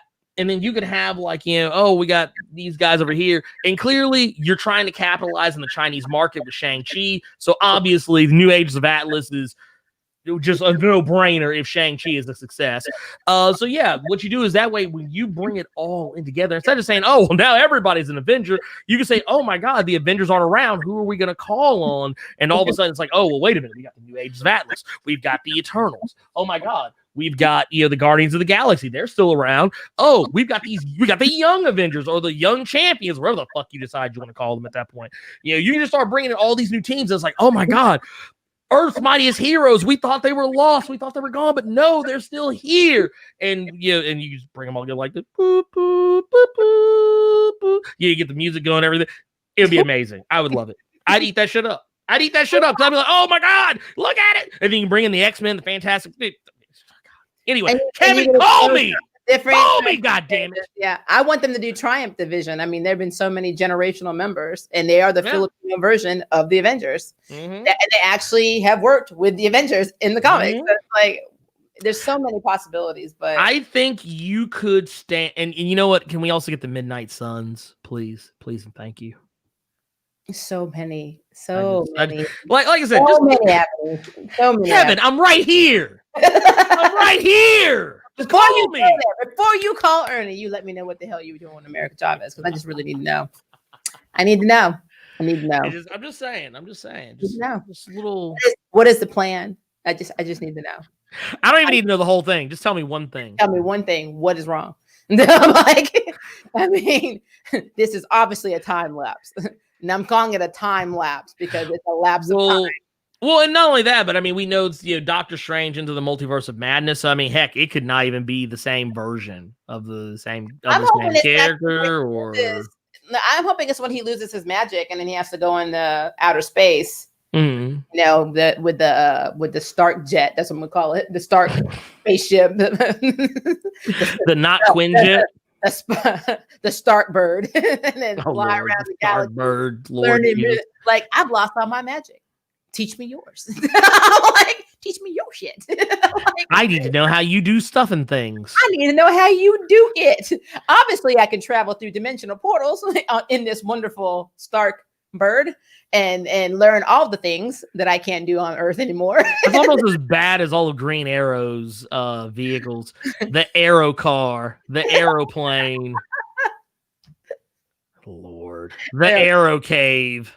Look, I thought it was funny that when Arrow came out, he was so Bruce Wayne, the Batman story, that they had to make him lose all his money to keep this separated. He had to.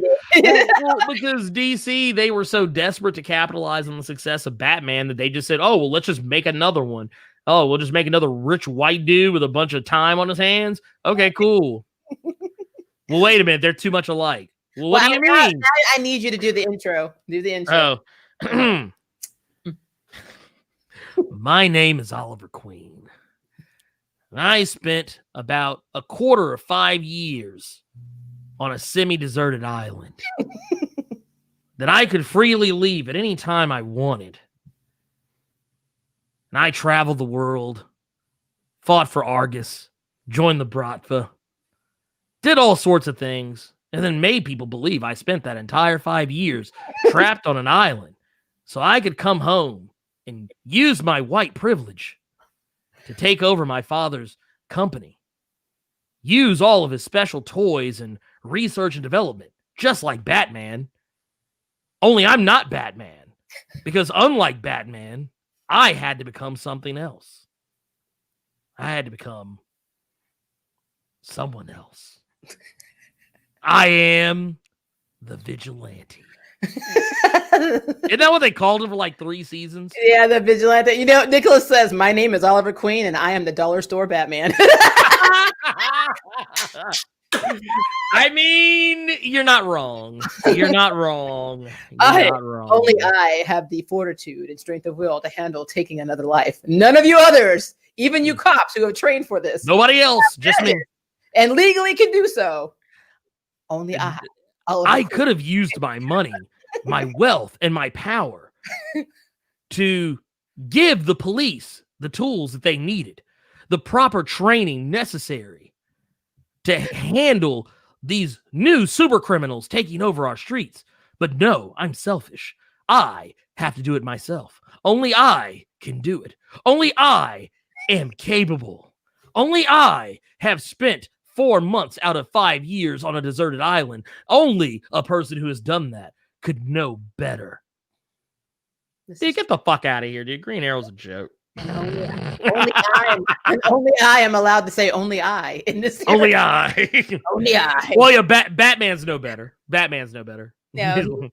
Well, I mean, no, only I can throw batarangs at somebody's face and chop them up and give them brain damage and essentially make it to where they have to live on a ventilator for the rest of their life. Yeah, I didn't kill them, but damn it, I'm gonna make it where like they may as well be. They'll want to be dead, and only I can do that. Not Jason Todd. Jason Todd's not the judge, jury, and executioner. Only I get to be that. Yeah. Only I get to irrevocably destroy a man's life for working for a super criminal. You notice he does that shit to like henchmen. Never does that shit to like the Joker or Mr. Freeze or Clayface or any of these motherfuckers. Two-Face, none of them. But this motherfucker, he will beat them. Like that trailer for the Batman with Robert Pattinson, that's the one point in that trailer I was like, yep, that's Batman. He's Batman, because that motherfucker literally, he didn't do that shit to the Riddler. This dude grabbed a random mook off the street and beat this dude to the point where this motherfucker will never eat solid food again for the rest of his life. This dude will never be able to tell his son or daughter that he loves them ever again without having to say it through a wired shut jaw. And meanwhile, the Riddler is running around this motherfucker scot-free with both legs working. No arms broken. He still has all his fingers. His jaw is intact. That's Batman, goddammit. That was the moment when I saw that shit. I was like, all you motherfuckers hating on Robbie Patts being Batman, y'all need to go calm the fuck down. Because this man is clearly done his homework on Batman. Oh yeah. But you're right. He actually has never done that to the Riddler or Joker. But he has some kind of bromance going on with Joker. I don't care what anybody says. Like, that's why he hasn't kept that clown. He ain't taking that clown out. I don't care what he says. He's like, I can't hurt you. I can never hurt you. And then look, the Joker's on the stage on 5-year-old boy, and they're on like one of those like Joker comes and grabs the little boy, puts a knife to his throat, and says, "Hey, Bruce." Cuts the little boy's out, and Bruce is like, "I cannot hurt you, but I will stop you." And I'm like, you know what? I'm like, what does this fucker have to do? I'm like, what does he have to do? I don't understand. You put Clay in the freaking hospital, and all he did was steal a Blu-ray player from Best Buy. I don't understand. I don't understand. Make it look. Make it make sense. Okay, make it make sense. And I agree. The Batman Samurai movie was terrible. I had to throw that up there. What was it? No, Batman Ninja. That's what it was. Batman Ninja. Which was funny because he was dressed up like a samurai the whole time. But anyway, neither here nor there. Now, that's fine. They did that in Power Ranger Samurai too. They got that confused. No, my thing is that I remember. I'll tell anybody this story. I remember buying that movie on Blu-ray, popping that motherfucker in, watching it, and within like 15 minutes, I passed the fuck out because it was so fucking boring. Woke up and was wondering what the fuck movie was I watching. I was like, wait, did this motherfucker make a Batman Megazord out of monkeys? What the fuck is this? What? Dude, I cut the movie off. I actually cut the movie off and took the movie back to Best Buy. I was like, I think I got the right movie. So now you got me in my mind. Now I just saw a bunch of monkeys forming Voltron, and then you got Batman and all. What the heck? I'm like, wait a minute. I was like, what the fuck is this? Jesus. What the hell? Oh, Lord. See, this is no. I can't do it anymore. I can't go down this road with you again. No. And the problem is that Batman started off never living in a city that had nighttime. You know, they even made a little campy TV show where Gotham didn't have night. There was no nighttime. Now there's no daylight, but there's no nighttime. And it's always raining. You always had Alfred. This was always my funnest thing. Alfred's ass lived in the garden. Like you drive up in the car. Hi, Alfred. Alfred's up there gardening because that's what Alfred did. Alfred was just gardening, and Batman went to his little books. Went to his little bookshelf where his sherry was. Probably poured his ass a drink. Pulled it over, swung down the little firefighter, ladder, sat his ass down, listened to Robin, said, "Holy smokes, Batman!" like 5-6 times for no damn reason. Got his big ass red phone, answered it, went back outside. And for some reason, they were down there for hours, but it's still not nighttime. They go to the Commissioner Gordon, talk to him, come back out, and it's still not nighttime. The entire fucking episode, it's daylight. Hey, Robin, I want you to put on these tight, super tight green little booty shorts and these little slip-ons. Oh, Lord. I want you to come fight crime with me. Well, wait a minute. What about these booty shorts? I mean, seems weird. It's like, no, it's a distraction. I want you to distract the. I want you to distract them. and while you distract them, I'll watch. Oh my God. What's sad is I really can't argue with that because that might have been a conversation they had because child labor is a prominent feature of both Batman and X-Men. Robin didn't choose that costume. And now you've got me thinking here. Like I'm just saying, green little booty shorts. But now, green little Speedos. I'm thinking so. First of all, comic book creators, we understand they were perverted as hell. They were living out some fantasies they weren't getting at home. It's just what it is. Yes. Why they thought having a character's underwear on the outside made it sexy, made it look strong to us and heroic, I do not understand. Because all I kept thinking was that Fruit of the Looms or Hanes? I don't know. But how'd you go to the bathroom and that shit?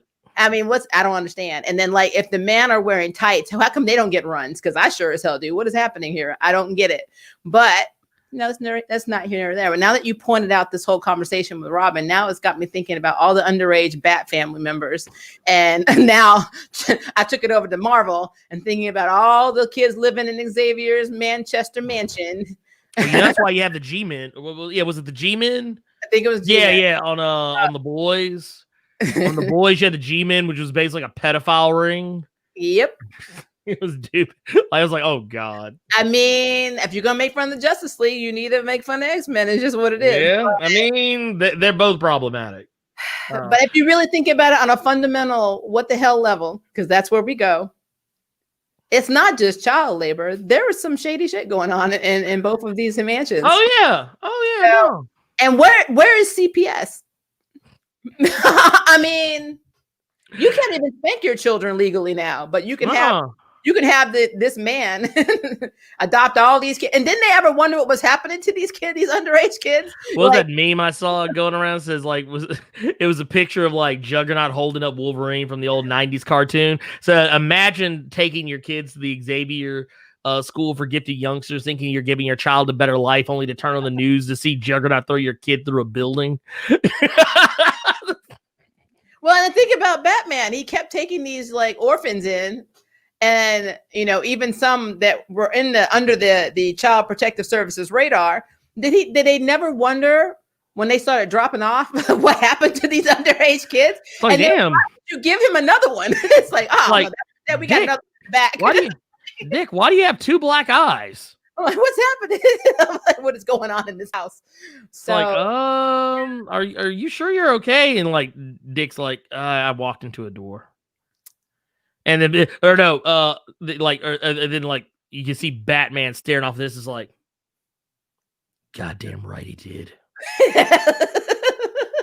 You tell him. Tell him it was a doorknob. God help you if you don't. I'll kill you. So I'll bury you where your parents were. Oh my God. Oh, no. And they'd be like, actually, you know what? You know what my parents are? anyone who is familiar with the YouTube channel Meat Canyon, I think I just gave them a new idea for their next like video. They already did the one where Goku's like trying to make Chi-Chi eat sensu beans, and basically he's like, Maria, I'll have to share this with you later just because I can't even do it justice by describing it. But they basically treat spousal abuse like it's an episode of Dragon Ball Z, and it should not be hilarious, but it is because that's probably how it would happen on Dragon Ball Z. I mean, Goku is the epitome of what not to be as a husband and father, so that makes absolute sense. I mean, it's bad when Vegeta's a better husband and father than you are. Right. The man that literally came to Earth to take it over. Yep. And meanwhile, like, oh, he's not so bad. For some reason, Chi-Chi keeps having kids, but we don't know how because Goku's only home for 5 days out of a year. Like, so I've got to go train again for 5 years. Be back, honey. Come back 20 years later. What? Who's this kid? That's your son. Get the hell out. Get the hell out. Get the hell out. Chi-Chi has the patience of a saint because the moment he would have left, when he came back that first time, I need you to sign this. What is it called? Divorce papers. Get the hell out of the house. I'm like, nope. It's a wrap. No. Lord child. Anyway. Let's see. Blerd Without Fear. I know the abridged episode that you're talking about. Is it an abridged thing? Nicholas said, I know the abridged episode you're talking about, Ernie. Oh, now I think, they did do something like that with DBZ Abridged, but the one I'm talking about is this was like something else. This was a standalone. The YouTube channel Meat Canyon, they do all these weird like parody animated videos, like where everyone's animated like almost in caricature form, so that way they can't be sued. They like, I don't know if y'all ever heard me, if you ever watched like my Twitch streams or whatever, sometimes I actually take little inside jokes from Meat Canyon. But like they did one where like they took what was it, Ronald McDonald. It's actually one of my favorite ones, where Ronald McDonald's like a pedophile and he's like talking to this kid trying to get him to eat a Big Mac because the Big Mac is laced with like some kind of sedative, and the whole time he's just like, I noticed you haven't touched your Big Mac. Do you not like it? And like that's how like the way he does it, the way they voice the characters, like they like, I don't know what it says about this dude, but he's really good at sounding like a pedophile. Because like he even keeps like the deep breaths and like kind of like the lip smacks and shit. Like it makes it sound more gross than what it already is. He like the pedophile and Family Guy. No, these are worse. These are way worse. Way worse. They actually make Herbert the Pervert look tame. They did one with Bugs Bunny that actually got them. I don't think they got sued, but Warner Brothers hit them with a content strike. Oh wow! And forced them to take the video down and claimed it as their own. And it's one where like Bugs Bunny is regularly raping Elmer Fudd. Oh my Lord! Yeah, like Elmer Fudd's doing the whole like is like, oh, I'm out here hunting, doing his normal thing, and he's all like Elmer Fudd used to bend all the way over and like get low to the ground while he was like carrying his little gun, his little elephant shotgun thing or whatever. And then Bugs Bunny pops out from behind the tree with this elongated neck body thing that basically makes him look like a giant penis. Wow. And then he's all like, he basically grabs a hold of Elmer Fudd and he's like, you're looking like a double wide surprise. Oh no. And he's all like, I think there's even a part where he's like, you got a tight little man pussy on you now, don't you? Oh my God. And he's like, and then he does like he takes a deep ass breath, and he's like, it stinks. Oh Nice my and Lord. good. Oh my But yeah, Lord. it's the one video they don't have on their channel anymore, but you can actually find it because somebody basically took it and re-uploaded it. Oh, wow. And apparently they didn't get a content strike. No, because I don't think that channel's monetized. Well, I knew that was not going to be the DBZ abridged because I know Masako X or Lawrence. I've known Lawrence Simpson for years. So before he started doing that, the abridged. Yeah. So that's not something that I would hear him do. Like, nah. so that would, no. Yeah, it's crazy. Like I said, I'll link it. I guess you know what for the DBZ Meat Canyon, whatever. Here, pop it in. I'll link it to you so you can check it out on your own time. Or through a Facebook Messenger or Discord, and I will check it out and be disturbed mentally. Yeah, you'll be very disturbed. Very. I'm already a third of the way there, and I haven't even seen it yet. Here. So Zito said, to be fair, Xavier trained much of the students into incredible military enforcers. They became an absolute elite military force. Yeah, but they were underage. That was the problem. And that's like, it's child labor. Like it's like, yeah, it's child labor like a motherfucker. Well, and also child soldiers, more importantly. Yeah. But anywho. I just think it's interesting too because that's not what he was supposed to be doing. Like, no, he didn't tell those parents what his kids were really going to be doing. Yep. And Wilbur Robinson, I swear we're related. I say this every time I see your name. I mean, millionaires with mansions full of kids parents don't want. Yeah, it does sound very creepy when it's advertised like that. Like, very, very. You don't want your kids? I'm a millionaire and I have a mansion. Like, nope. I have a slip and slide. No, I'm gonna stay in the tent I'm living in across the street. Or the cardboard box is all good. but I was like, you want to come and slide on my slip and slide? Like, wait. When Robins get old enough to wear pants. Oh God. So they get aged out. The training program. You get your pants in the end. I'm like, let's see here. Moving up. Robin's booty shorts. LOL. That being said, the Robin mantle is probably my favorite mantle to come out of the Batman mythos. Yeah, I can see that. Yeah, I think it's a good one. Yeah. Wait, I think Nicholas Kelly was doing a Batman thing. Only I know trauma. Only I know pain. Only I know what's right. I am the night. I am Batman. And then he continues down here. And he says, I'm going to pop it over here. I remember when my parents were gunned down in Crime Alley. Only I know trauma. Only I know pain. Only I know how to deal with psychotic blow lives. Only I know what's wrong and right. I am the night. I'm Batman. Oh God! That is not an inaccurate statement at all. It's not. We know he's never been in therapy. Why isn't anyone? God no. That man has never been. He has PTSD. I don't know why people aren't getting that. Because I will tell you this though, and Ernie showed me this, and it made my life. Jon Stewart went the holy fuck off on Batman, and it was in a Green Lantern Rebirth. And I think they were talking about Hal Jordan, and because I think at this point Hal was dead.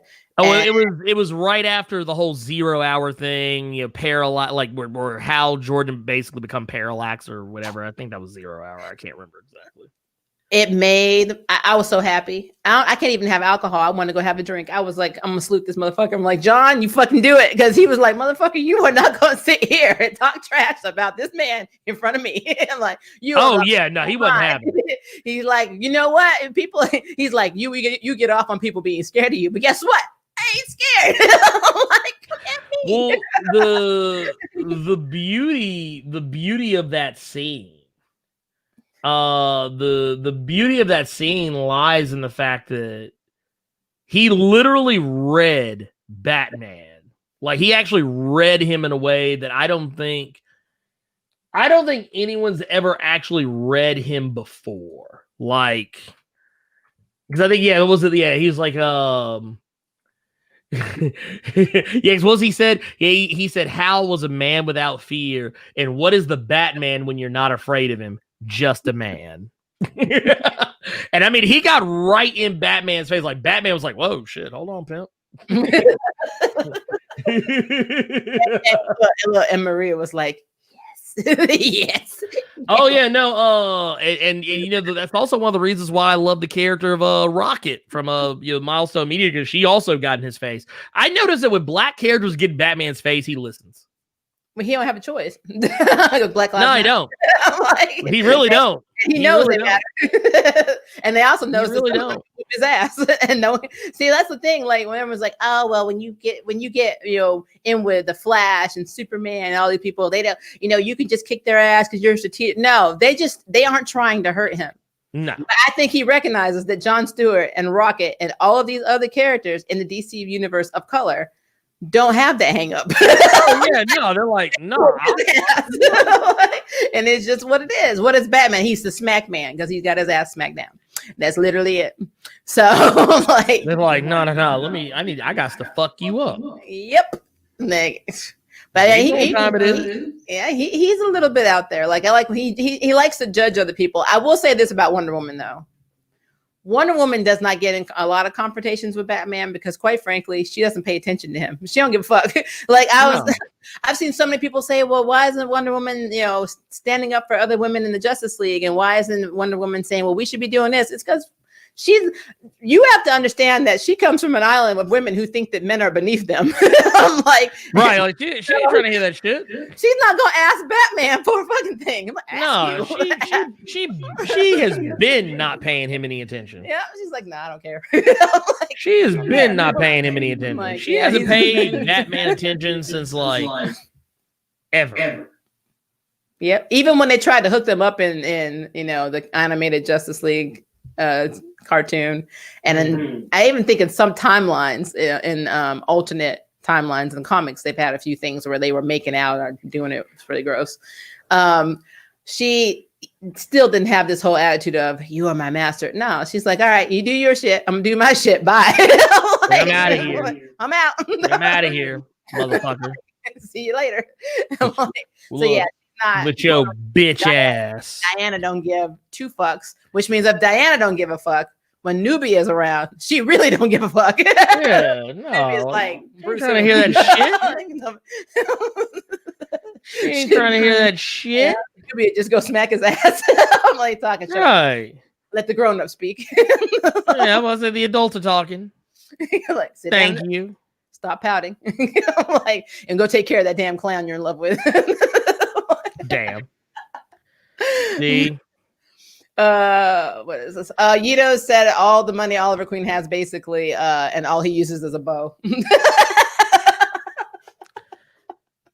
Shame. I mean, you're not wrong. The shame. You're not wrong. You're not wrong. You were not wrong. I'm just throwing it out there. I mean, why is it? I mean, I guess because he didn't have full control over the money, because his mother was still alive in season 1 and she was still running shit. And then what was the dude's name that she was like semi in a relationship with?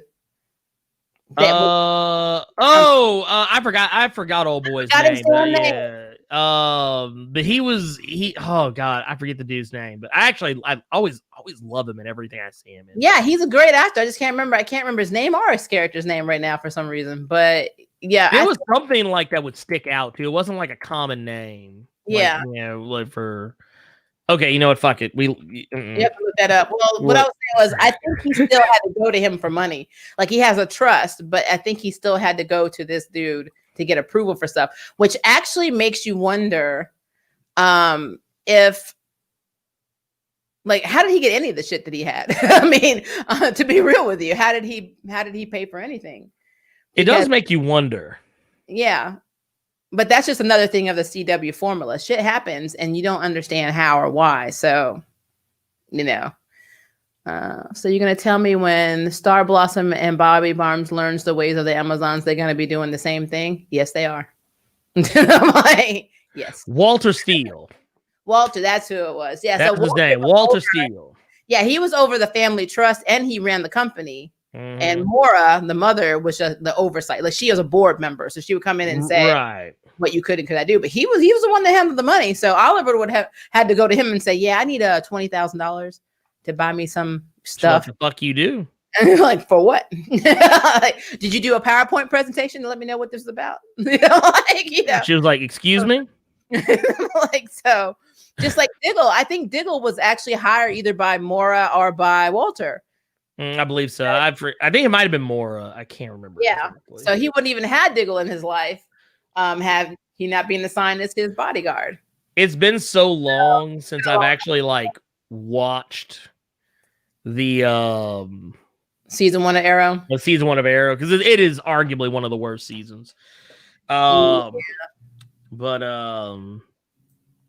yeah, that one's just such a weird one. But yeah, whatever. Neither here nor there. Yeah, and I'm trying to get through your questions. The thing I love about whenever somebody posts in every scenario of live stream, it pulls everything back down to the bottom. And I'm like, I'm fighting it. So I already answered this one. Maria, what martial arts did you study? Which I did post down here, but if you didn't see it, I did Taekwondo, Judo, and kickboxing, or Muay Thai. Because I was bored as a youngster. Military brat, you had to do something to occupy your time. And I stopped training. Correct. I stopped training when I got sick in my 30s. So long time. But I hope to get back to it. Moving it went up again. Sorry. At least if there were wedges, it would make more sense. So I'm assuming we're still talking about. Oh, okay. So Kevin said the high heels kill me. At least if there were wedges, they would make more sense. Well, to be as a woman who has worn heels for work, that sounded really bad when I said it like that. But business. Here's the thing, can you chase a car in high heels? This is the real question. Yeah, that's what I'm done with you. But no, I agree that high heels make no sense in many forms, and they hurt like hell. And if women tell you that heels don't hurt, they are lying to you. So they're just numb. They've actually killed all the nerves in their feet. So they don't feel it anymore. Jesus. Yeah, no, yeah. No. Okay. Moving down. Sorry. I remember those Psylocke pics. I think everybody did, Necklace. Everybody remembers. Yeah, I was about to say it was literally like I feel like it was like an entire generation remember them because like that was like the standard for whatever reason. Yeah, I still have no idea why they made Psylocke so sexual, because she wasn't in her normal body. And I don't know if it was because, we have a high Asian, so let's just take advantage of this. And Sports Illustrated was a thing that was really, really big at that time in comics when Psylocke so they were like, pin up, let's just do it. You know, Pamela Lee came on Baywatch. They were like, let's make her pose like Pamela Lee. Because if you ever watch Baywatch, oh Lord, I mean, if you ever watched Baywatch back in the day, they had a lot of unnecessary posing for no reason. I don't think lifeguards had enough in their 8-hour shift to be like posing like that on the beach when they're going to save people. Right. So I did. What the fuck is wrong with y'all? Yeah, so Pamela Lee inspired a lot of comic book writers, probably. So I think a lot of stuff got adapted over her posing in Baywatch or on Baywatch. Let's see here.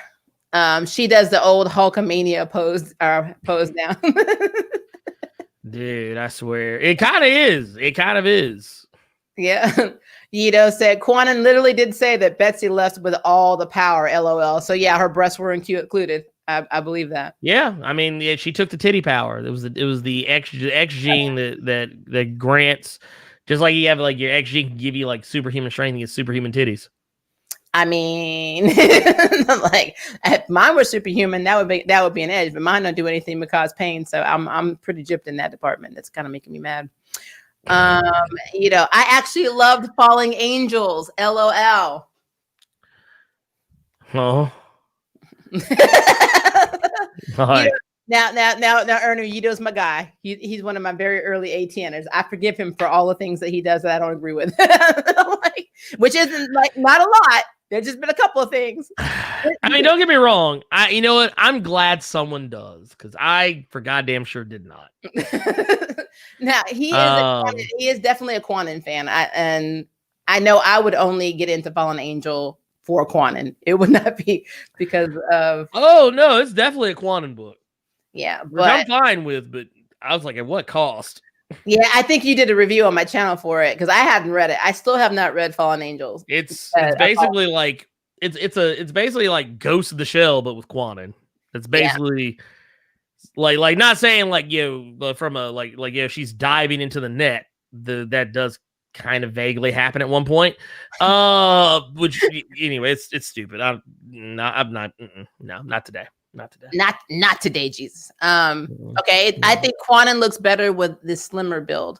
So it depends. So if you're talking about her slimmer build from an Asian standpoint, if they're trying to make her look true to form, pre-westernization of McDonald's and Taco Bell over in Japan.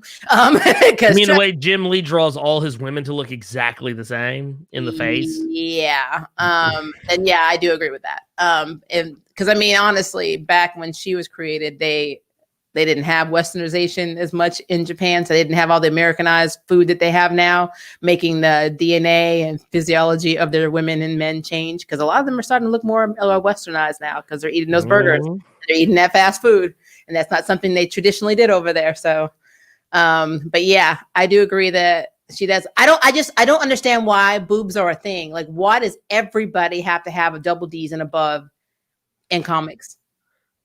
I wish I knew. I mean, does that mean you're not allowed to be a superhero or a mutant if you don't have boobs that size? If you don't have huge, no, you cannot. Because they can't replicate that in live action form. They have not succeeded yet. Everybody's flat. So I don't understand. I mean, I don't understand. But boobs. Kickboxing, I need to do that for fitness. Claymore, I think you would definitely like kickboxing. Is a great stress reliever. For Christmas, I'm actually getting a hanging bag, so I will be doing that in my house because I have a stressful ass job and I just need to punch stuff when my boss opens her mouth. I just need to be able to hit and kick shit while she's on mute talking to me. Yeah, I said it. Let's see. Wilbur Robinson, don't make me hop after you. I want to know what that's in regards to. You ever see I'm Gonna Get You, Sucker? Oh yeah.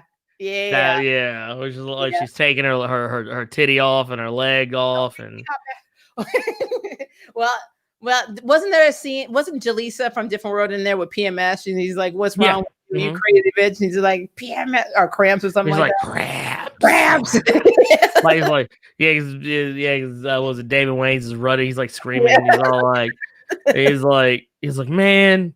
He's like, wait, where was you, man? He's like, man, I was just gonna get the car, man. Biddy, I heard you was screaming down the street. He was like, I wasn't screaming, I was whistling. He was like, "Me tell me, Benny, you was screaming." Or he said, "What do you mean? Tell me you was screaming, Benny? Come get this bitch off me." Or you were whistling, Benny, come get this bitch off me, or whatever. Yeah, dude, I love that shit. Well, all of their movies are crazy. What was that movie? I'm trying to remember the title of the one that I thought was crazy. Don't drink your juice in the hood. Oh, don't be a menace in South Central. Yeah, drink your juice in the hood. That movie was effing insane. Yeah, that movie's amazing. I love that movie. Effing insane. I never fully appreciated it until I got older. When I was a kid and it came out, I didn't like it. But when I got older, I was like, oh, okay, I get it now. I mean, I think that's where the novelty is. Like, I never saw Meteor Man until a couple of months ago. I'm a little late. Okay, yeah. And I love it. So yeah, I think movies like that made more sense once you're older. Yeah. Because you can actually point a finger at the tropes and stuff that are being presented. Yep, I agree with that. Said Betsy is also a chronic anorexic as well. That's true. That is true. But she did say when she actually her consciousness was put into Quanon's body, she no longer felt the need to purge because she felt powerful and beautiful. So she didn't see what she saw when she looked in the mirror with her original body, which makes me question now that she is Captain Britain, the new Captain Britain. Is she anorexic again? No, she's not. That's interesting because I mean that's something. I guess my problem with that is, and that's problematic because it does kind of put a negative connotation on that form of mental illness because it is an addiction and there's a form of mental illness. I think what they did was because since she recreated her body, from scratch, more or less, she recreated it with with pretty much, what's the best way to put it? Like she kind of rebuilt herself as she saw herself, like, taking all the different versions, I guess, of her past self, and building herself an entirely new body just, from her mind's eye or whatever. I guess she left out the things that like were the less favorable parts, if that makes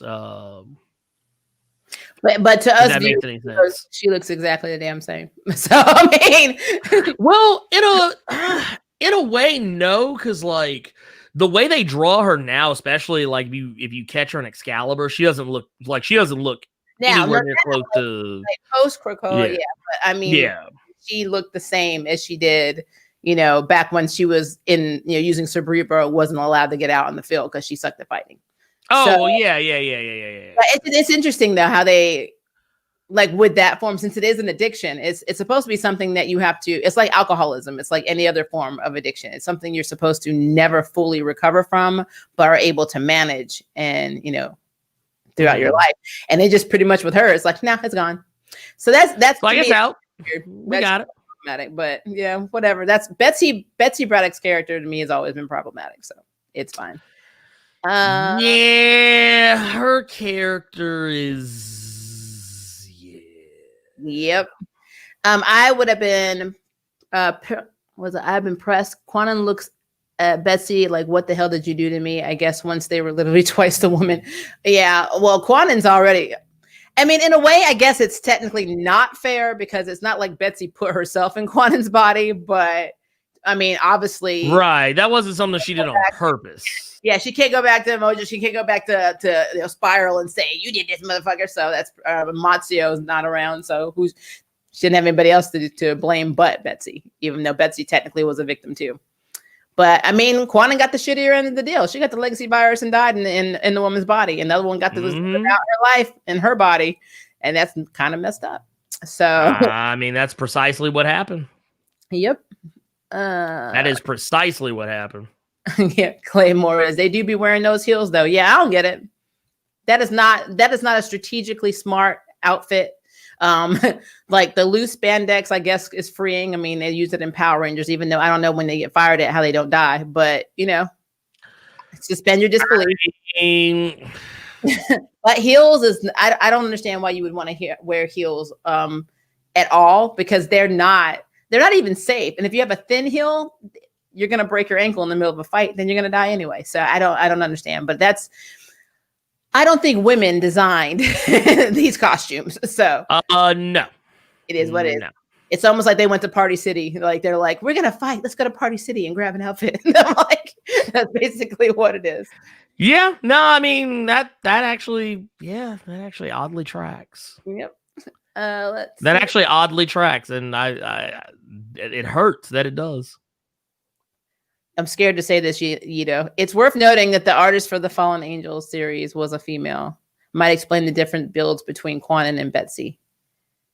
I didn't want to mention Fallen Angels again. No, you're good. Yeah. Honestly, it's one of those, like, my biggest beef with Fallen Angels is that, like, I hate the idea that it makes me like it makes me talk shit about a writer of color is what upsets me about it more than anything else. Yeah. I don't take any pleasure in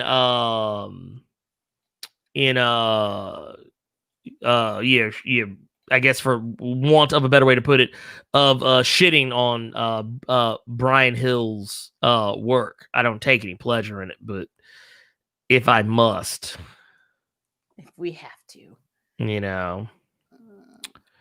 but Actually, you know what? Now I'm thinking about it. Hold on. Now I must know. Because I thought the one who was it is it Zymon Kudronsky? That's who, if I remember correctly. Did that. Now I'm going down a rabbit hole. Don't mind me. I like going down rabbit holes. I don't have any rabbits. We live in Memphis. Let's see. Damn. Well, I'm trying to scroll down again. I'm trying to scroll back up. I'm down from where Shuri. Isn't she also 16 or something? Shuri's a fair sight older now. Yeah. I mean, Endgame would have been. It depends on how. We don't know how far the future the second movie is going to be set. We don't know how they're going to write out, to tell. They have a lot to do in that movie. I don't know. It's going to be interesting. But I'm down for more Shuri. Hopefully she takes the mantle later on and becomes Aja Adana in the near future. Shuri was fighting with a special knuckle dusters in Black Panther and Endgame, wasn't she? Yeah, she had the chargers. Yeah, they would charge and shoot, blast at people that she developed because she's smart. Right. Moving down. I agree about focusing on Shuri slowly adapting to the idea of taking up the mantle of Black Panther. Yeah.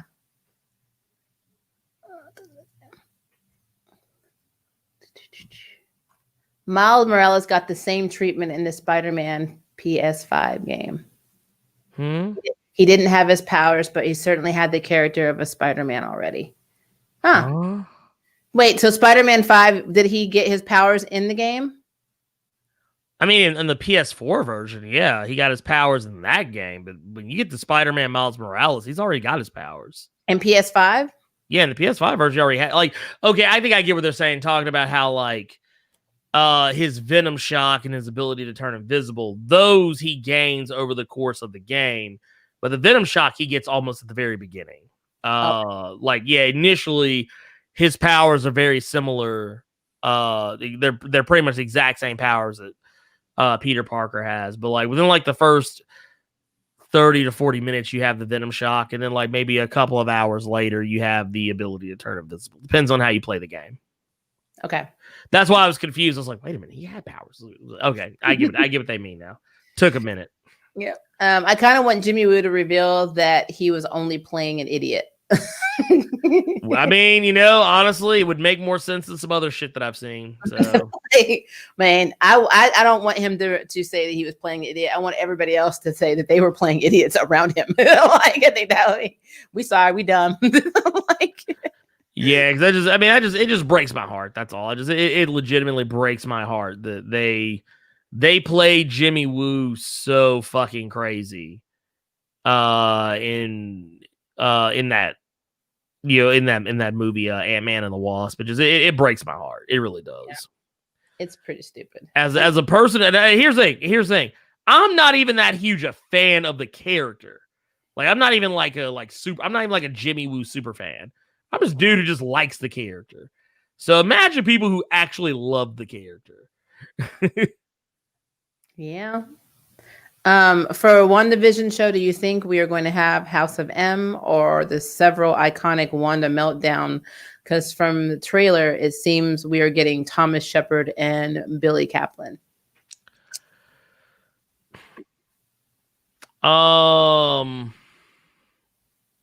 I don't think you're gonna get House of M in the WandaVision show. I mean, you might see her do something crazy, but honestly, I don't think it's gonna have anything to do with mutants. And if it does, I don't know. It's just she did tease it though on BuzzFeed. She did a video or interview a year ago, and she whispered, "There's a huge possibility I might be saying," and she whispered, "No more mutants" in the microphone. So that's why it make no sense because there aren't any mutants. I know. and she who technically should be a mutant is not a mutant. So she's a test tube baby. She's a test tube experiment. Right. Well, I don't know. Here's the thing. Here's the thing. Let's put some cold water on this real quick. I feel like it's necessary. There's only 6 episodes. So I think it would just be best if they spend time telling the story they want to tell than the one everyone else wants them to tell. Because at least if they do the story they want to tell, they will at least have a more coherent idea and a better chance of getting that point across, as opposed to trying to please everybody by doing like one thing but doing it with so many different variations that everyone's head, so that it can fit everyone's head canon. Yeah. But no, I don't know. I think that it's a lot to ask for. Yeah. To ask for WandaVision, a show that is only going to be 6 episodes and very likely maybe not more than maybe anywhere between 45 minutes to 50 minutes each, if that. I don't know. I just think it's a big ask. I think it's a big ask. Especially when you consider the notion that we've already been told mutants will not factor in until phase 5. And we're literally just starting phase 4. Yeah. Like what was it? Was Black Widow supposed to kick off phase 4? I believe. I wasn't sure what the first movie was supposed to be. I think phase 4. I think we're well into I think we're well like I think oh no, Spider-Man Far From Home was supposed to be the final phase 3 film. So phase 4, I believe, starts with Black Widow. Which is pushed to next year now. Mm-hmm. Yep. Yeah. I don't know. Like, they're doing their own shiz, and like I said, now that they're doing TV series, it's a whole other universe. So yeah, you can't. I mean, honestly, with the TV shows are going to be their own. I'm not their own thing, but I mean, they're gonna with the TV shows, they can do things they couldn't do before.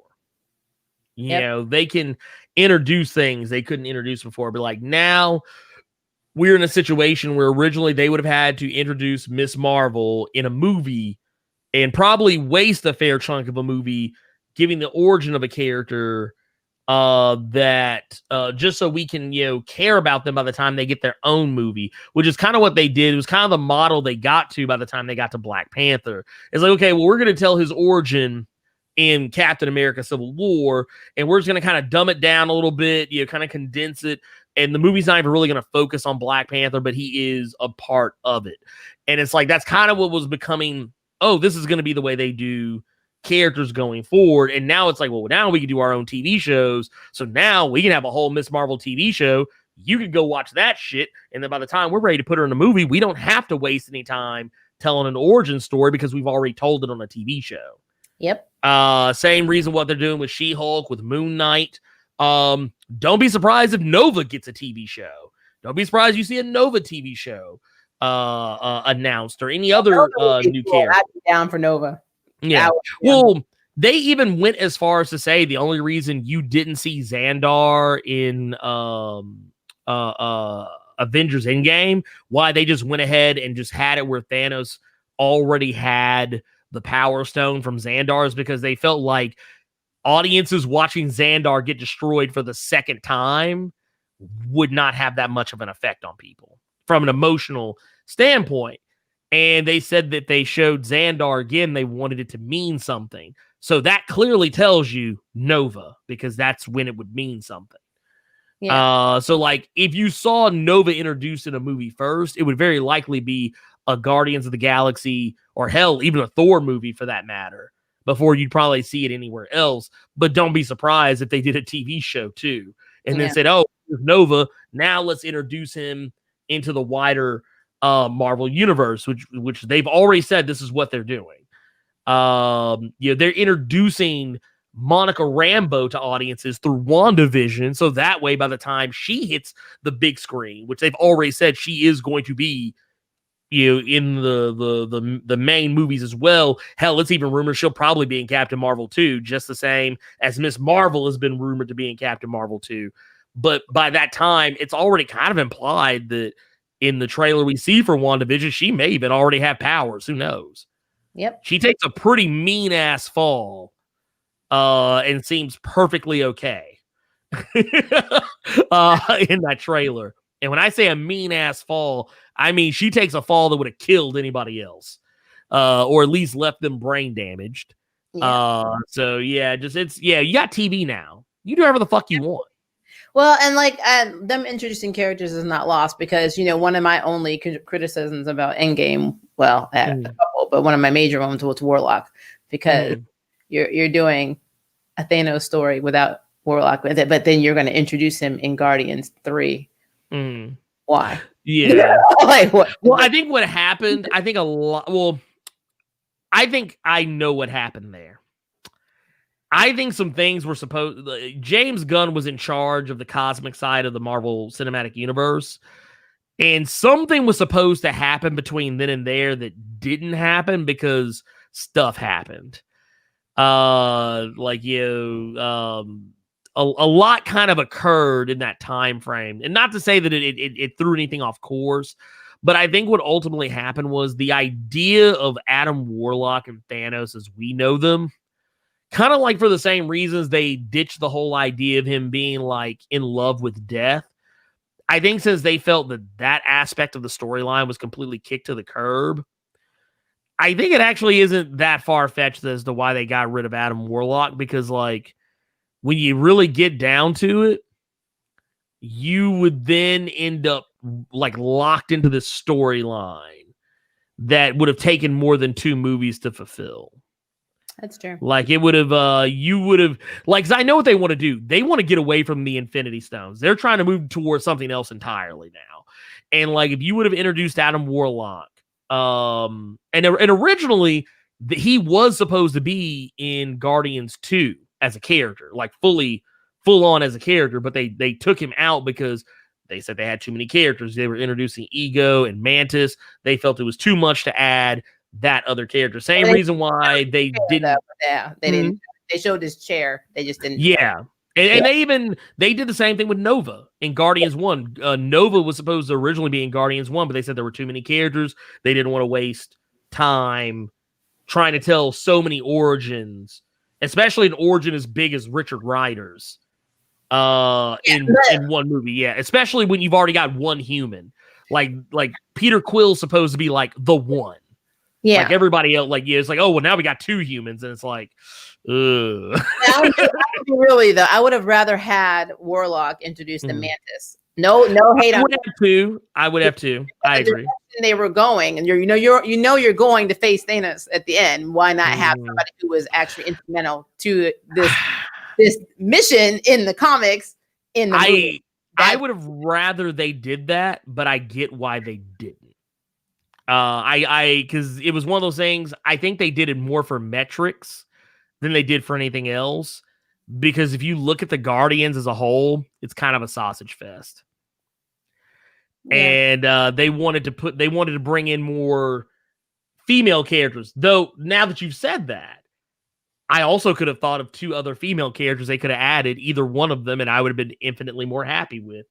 And that's Moondragon and Quasar. I would have rather have had either one of them over Mantis. I love Quasar. I would have taken so I mean, take that how you wanna. Take that how you wanna. I'm just throwing it out there. I'm just saying. I would have rather have had either one of those 2 characters than Mantis. I don't hate Mantis. I'm just saying, in a gang of characters that are already full of like comic relief characters, she's one too many. Yep. She's one extra too many. She's a cute character. I love her. I love the actress who plays her. But it just, yeah, if I could have had my way, I'd have went a different direction. But yeah, I think that if not for any of that, you probably would have gotten Adam Warlock. You also probably would have already gotten that setup. But yeah, once you would have gotten through Infinity War, then what probably would have happened if they did put Warlock in, you would have ended up going into Endgame probably closer to what the comics were, where like instead of like, oh, well, now we're fighting some more like a past version of Thanos who's not dead, who knows that he's going to win in the end. You end up going up against, or hell, maybe you do go against that same Thanos, but this time you have the Thanos that did the snap in the first place working with the Avengers and Adam Warlock. Somehow that all plays out, or you stay the course of them just finishing off Thanos with them taking Adam Warlock into battle with them. Because I don't think you give it to Nebula at that point. I think like Nebula's character arc kind of, I think the way they set it up, you probably could have had her get the gauntlet in the end. Yeah. And then turn on everybody. But I feel like it would have cheapened all the character development you got with her that kind of made audiences more endeared to her between the time of Guardians 2 and Endgame. I think that you really diminished that if you go that direction. Or I don't know, maybe if you wrote it well enough, it could still work.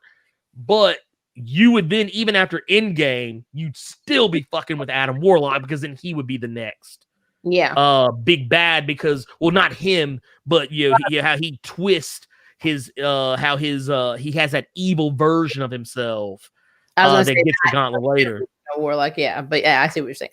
Well, I mean, it's just like it just still, even having him in it and like a little bit more than nothing would have been fine to me. Just like with Black Widow being the one to die in Endgame.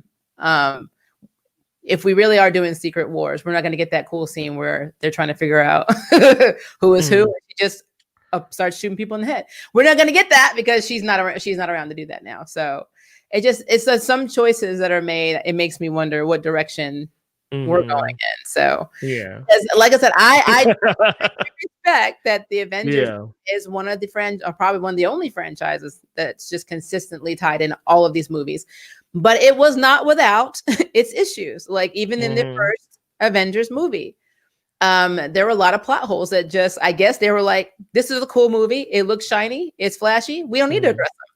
Like, how the hell was Thor there? I'm like, nobody just said, how was Thor there? Right. No one, that was never really touched on. That, like, oh, well, because the whole point of the Thor movie was that the Bifrost was gone. Yep. And there was no way to travel back. That's the whole point of what they say. And it's like, oh, so I could actually come back anytime I want. Yeah, but I've been here for a while. Yeah, I was actually at McDonald's last week. Loki made sense. Like, Loki made sense because, he was, like, lost off into, like, the space-time continuum or whatever. But, like, Thor was like, okay. Yeah, I can't get back to my woman, but I can come here. I can do this shit, though. I can do this shit. Just don't tell her. I'm here. I'm right here.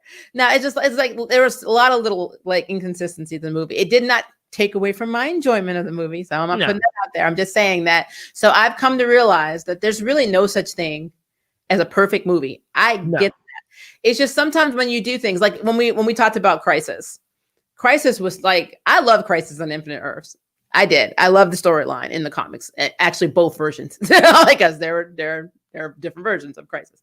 But that shit we got on the CW was Crisis in the writer's room. That's what that shit was. I don't know what the hell happened. When you got I know what happened. I know what the fuck happened.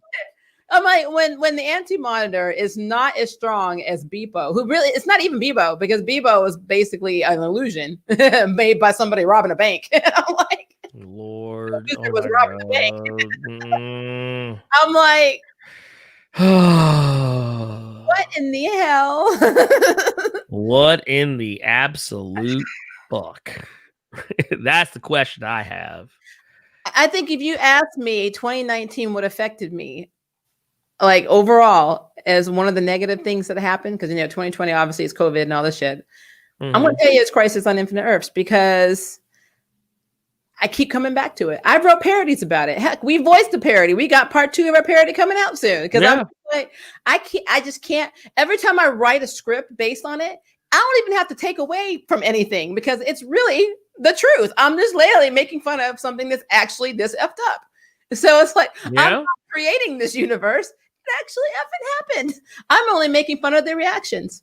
So, because in the actual show, in the Crisis show, they didn't even take themselves seriously. They broke the wall all the damn time. They even consistently kept talking about being in a crossover. So, it's like... It was just dumb. It was just, I can't. So I can't allow them to keep to like it wasn't always tell you, Maria, that like, oh, if they don't give a fuck, well, neither do I. Yeah, you kind of have. That's my attitude towards all that shit. It's like, oh, you don't give a shit? Well, guess what? I don't either. Yeah. I mean, and it's sad, guys, because like there's so many good stories. And I guess the point I'm making is even with Bryan Singer and his version of X-Men, you know, Days of Future Past, these are very good storylines. And it's like, I guess I'm just kind of annoyed that people take a shit on them. If that makes sense. It's like, it doesn't have to be verbatim the comic. It just has to be in the same scope. Like, what is happening? Well, I think okay, so you know, to put a finer point on it, is that I know in my heart of hearts when they say, hey, we're making so-and-so movie, like case in point, when they announced Avengers Age of Ultron, I knew they were not going to be adapting the Age of Ultron storyline. I knew this. Yeah. I knew this. I did not expect them to be fucking with time travel or some dystopian future or any of that shit. I just did not expect it because they like to take a name, a fancy name, and use it and kind of half-ass use parts of that popular storyline to fuel the movie and the story that they want to tell. Because at the end of the day, Avengers Age of Ultron sounds way more interesting than Avengers 2. I mean, it does. It does. Lie to me and tell me I'm wrong. I know. I know these things. It's just like how X-Men Days of Future Past sounds a lot better than X-Men First Class 2.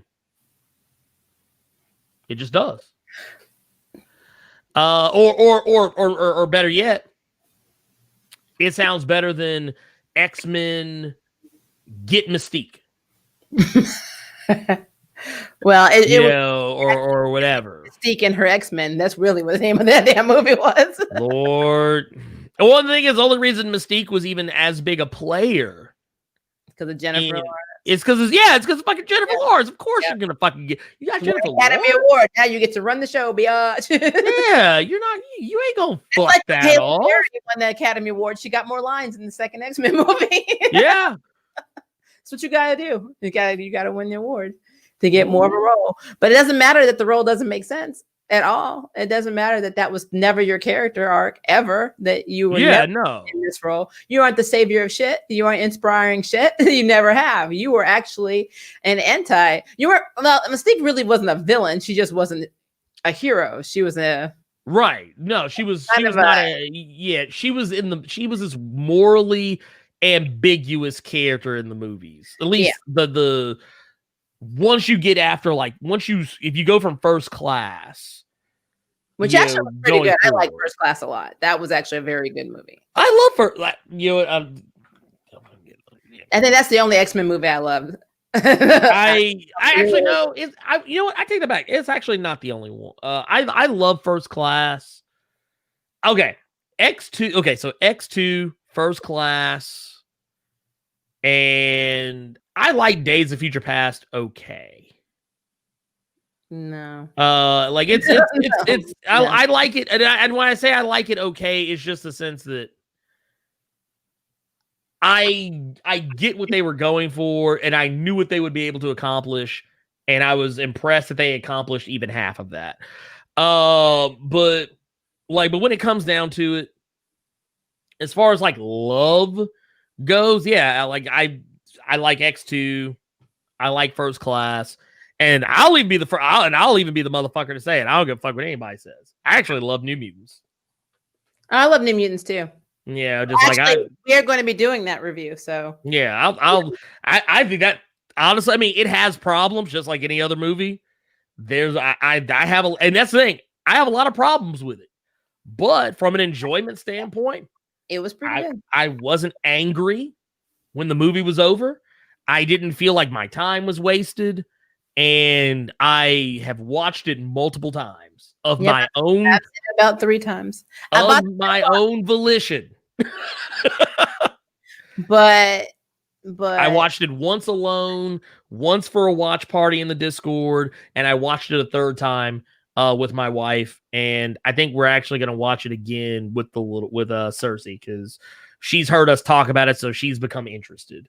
So whatever, take that how you will. I mean, that's good. It's good parenting, but yeah, we are gonna do a New Mutants review, but yeah, and me and Ernie normally we are on the same page about most stuff. We just aren't gonna ever agree ever about anything that Bryan Singer has his name attached to. No. I would rather have another baby rip out of my vagina with no drugs than watch his shit. I mean, okay. Let me make something very clear here. Make it very clear. X to my ass. Fuck that. No, no, sir. No. Yeah. And Days of Future. What? The Days of Future shit. That's what that is. The Days of Future Pepto fucking Bismol is what that shit was. Look, we could all agree that Bryan Singer. I'll be right there with you. I'm not saying I want to make this very clear. I do not endorse Bryan Singer's fuckery. Let's make that 100% clear. Nobody does. Yeah. Nobody does. I wouldn't even think like, oh man, Blerd, he's cool with Bryan Singer. No, he ain't. No, he ain't. No. That man is a pedophile. And that's all there is to that. Yeah, individual. And just him, I don't like him as a person from what I've learned. But again, I don't know this man personally. Just from what I know, what we've read, what we've seen in the media. He does have a nasty habit of blaming other people for his problems. Like if his movie doesn't do well, he blames women, or he says that it's because I'm gay. No, it's because you suck. That's literally why. Because you are straight up doo-doo water. That is why. Yeah, nah. Don't blame that on nobody else but yourself, please. And I do get some of his casting choices, which I don't really credit him because I don't think he was a casting director.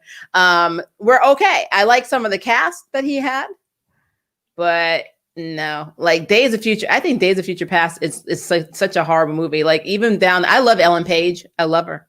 Mm-hmm. But when Kitty Pryde rolled up on Wolverine and was sending his consciousness through time, and I've never seen Shadowcat do that in any other form of anything. And you have to understand, Shadowcat has been in Bryan Singer's X-Men movies multiple times. It's various different ages and just like Jubilee. They're always like background. Well, she was in. Well, okay, so Shadowcat. Shadowcat and Jubilee have been in virtually every X-Men movie. Yep. From the early days, like Kitty is in the first X-Men movie as some weird ginger. Yep. Jubilee is in the first movie because she's sitting next to, I believe it's Rogue, who she's sitting next to when they're in class, and he makes a little weird ice flower thing or whatever, and everybody's like, and the girls like, ooh, Jubilee is literally sitting right there. Is explicitly stated that it's Jubilee if you go look in the when Bobby Drake's sitting in the middle and she's on the other side. I do remember that. Yeah. Jubilee appears again in the second movie, though she seems younger. No, remember Kitty Pryde was a little girl running through. Mm-hmm. Yeah, no, they both were younger. They were DA. Both characters were DA'd for the sequel. Yeah. And then by the time you get to the third movie, Kitty is Ellen Page, and I forget what happened to Jubilee I can't remember what her status was in X-Men 3. She may not have even been around. But then you get to the First Class timeline. Which is where you start getting like X-Men Apocalypse. Jubilee is around. Yep. And she's older. Like or not older, but like she's a teenager yet again. I'm like, dude, y'all can't get this shit together. This is worse. Like, y'all talk shit about these X-Men comics timelines being out of whack. No. These movies be out of whack. Bryan Singer, his mind's out of whack. Like, I don't understand what he was thinking. What I really don't understand, and I probably do know this, you should have people, like I have a film degree, so I know how movie production sets are set up. You have an AD, you have your assistant director, you have all of these people that you rely on to keep your continuity in check. Mm-hmm. What the hell were they doing? Not a goddamn thing is what they were, yeah. That or then he basically put down the mantle and said, "This is my show. I'm Bryan Singer. You don't tell me what I can and cannot do, and this is how I roll." Because I think we even talked about this when we were talking about Psylocke's actress, how she had talked to him and he had no idea what she was talking about in terms of her character, and that tracks well with me because he doesn't know shit about any of the characters he's directed in any of the comic books that he's done. So, and I'm crossing it over with Superman Returns. He didn't know shit there either. So I mean, it's just like, why would you give a director who obviously does not do his homework? You don't have to know shit about comics to be a good director of a comic book movie. You just have to do research, because that's what you do when you make a movie. You do research. You just don't go in there to get a paycheck and be like, okay, here's my dartboard. I'm gonna throw this shit around. This is what we're doing. These are the people involved. I don't know their names. Find that out. Write a script. Let's go. That's literally what he does. No.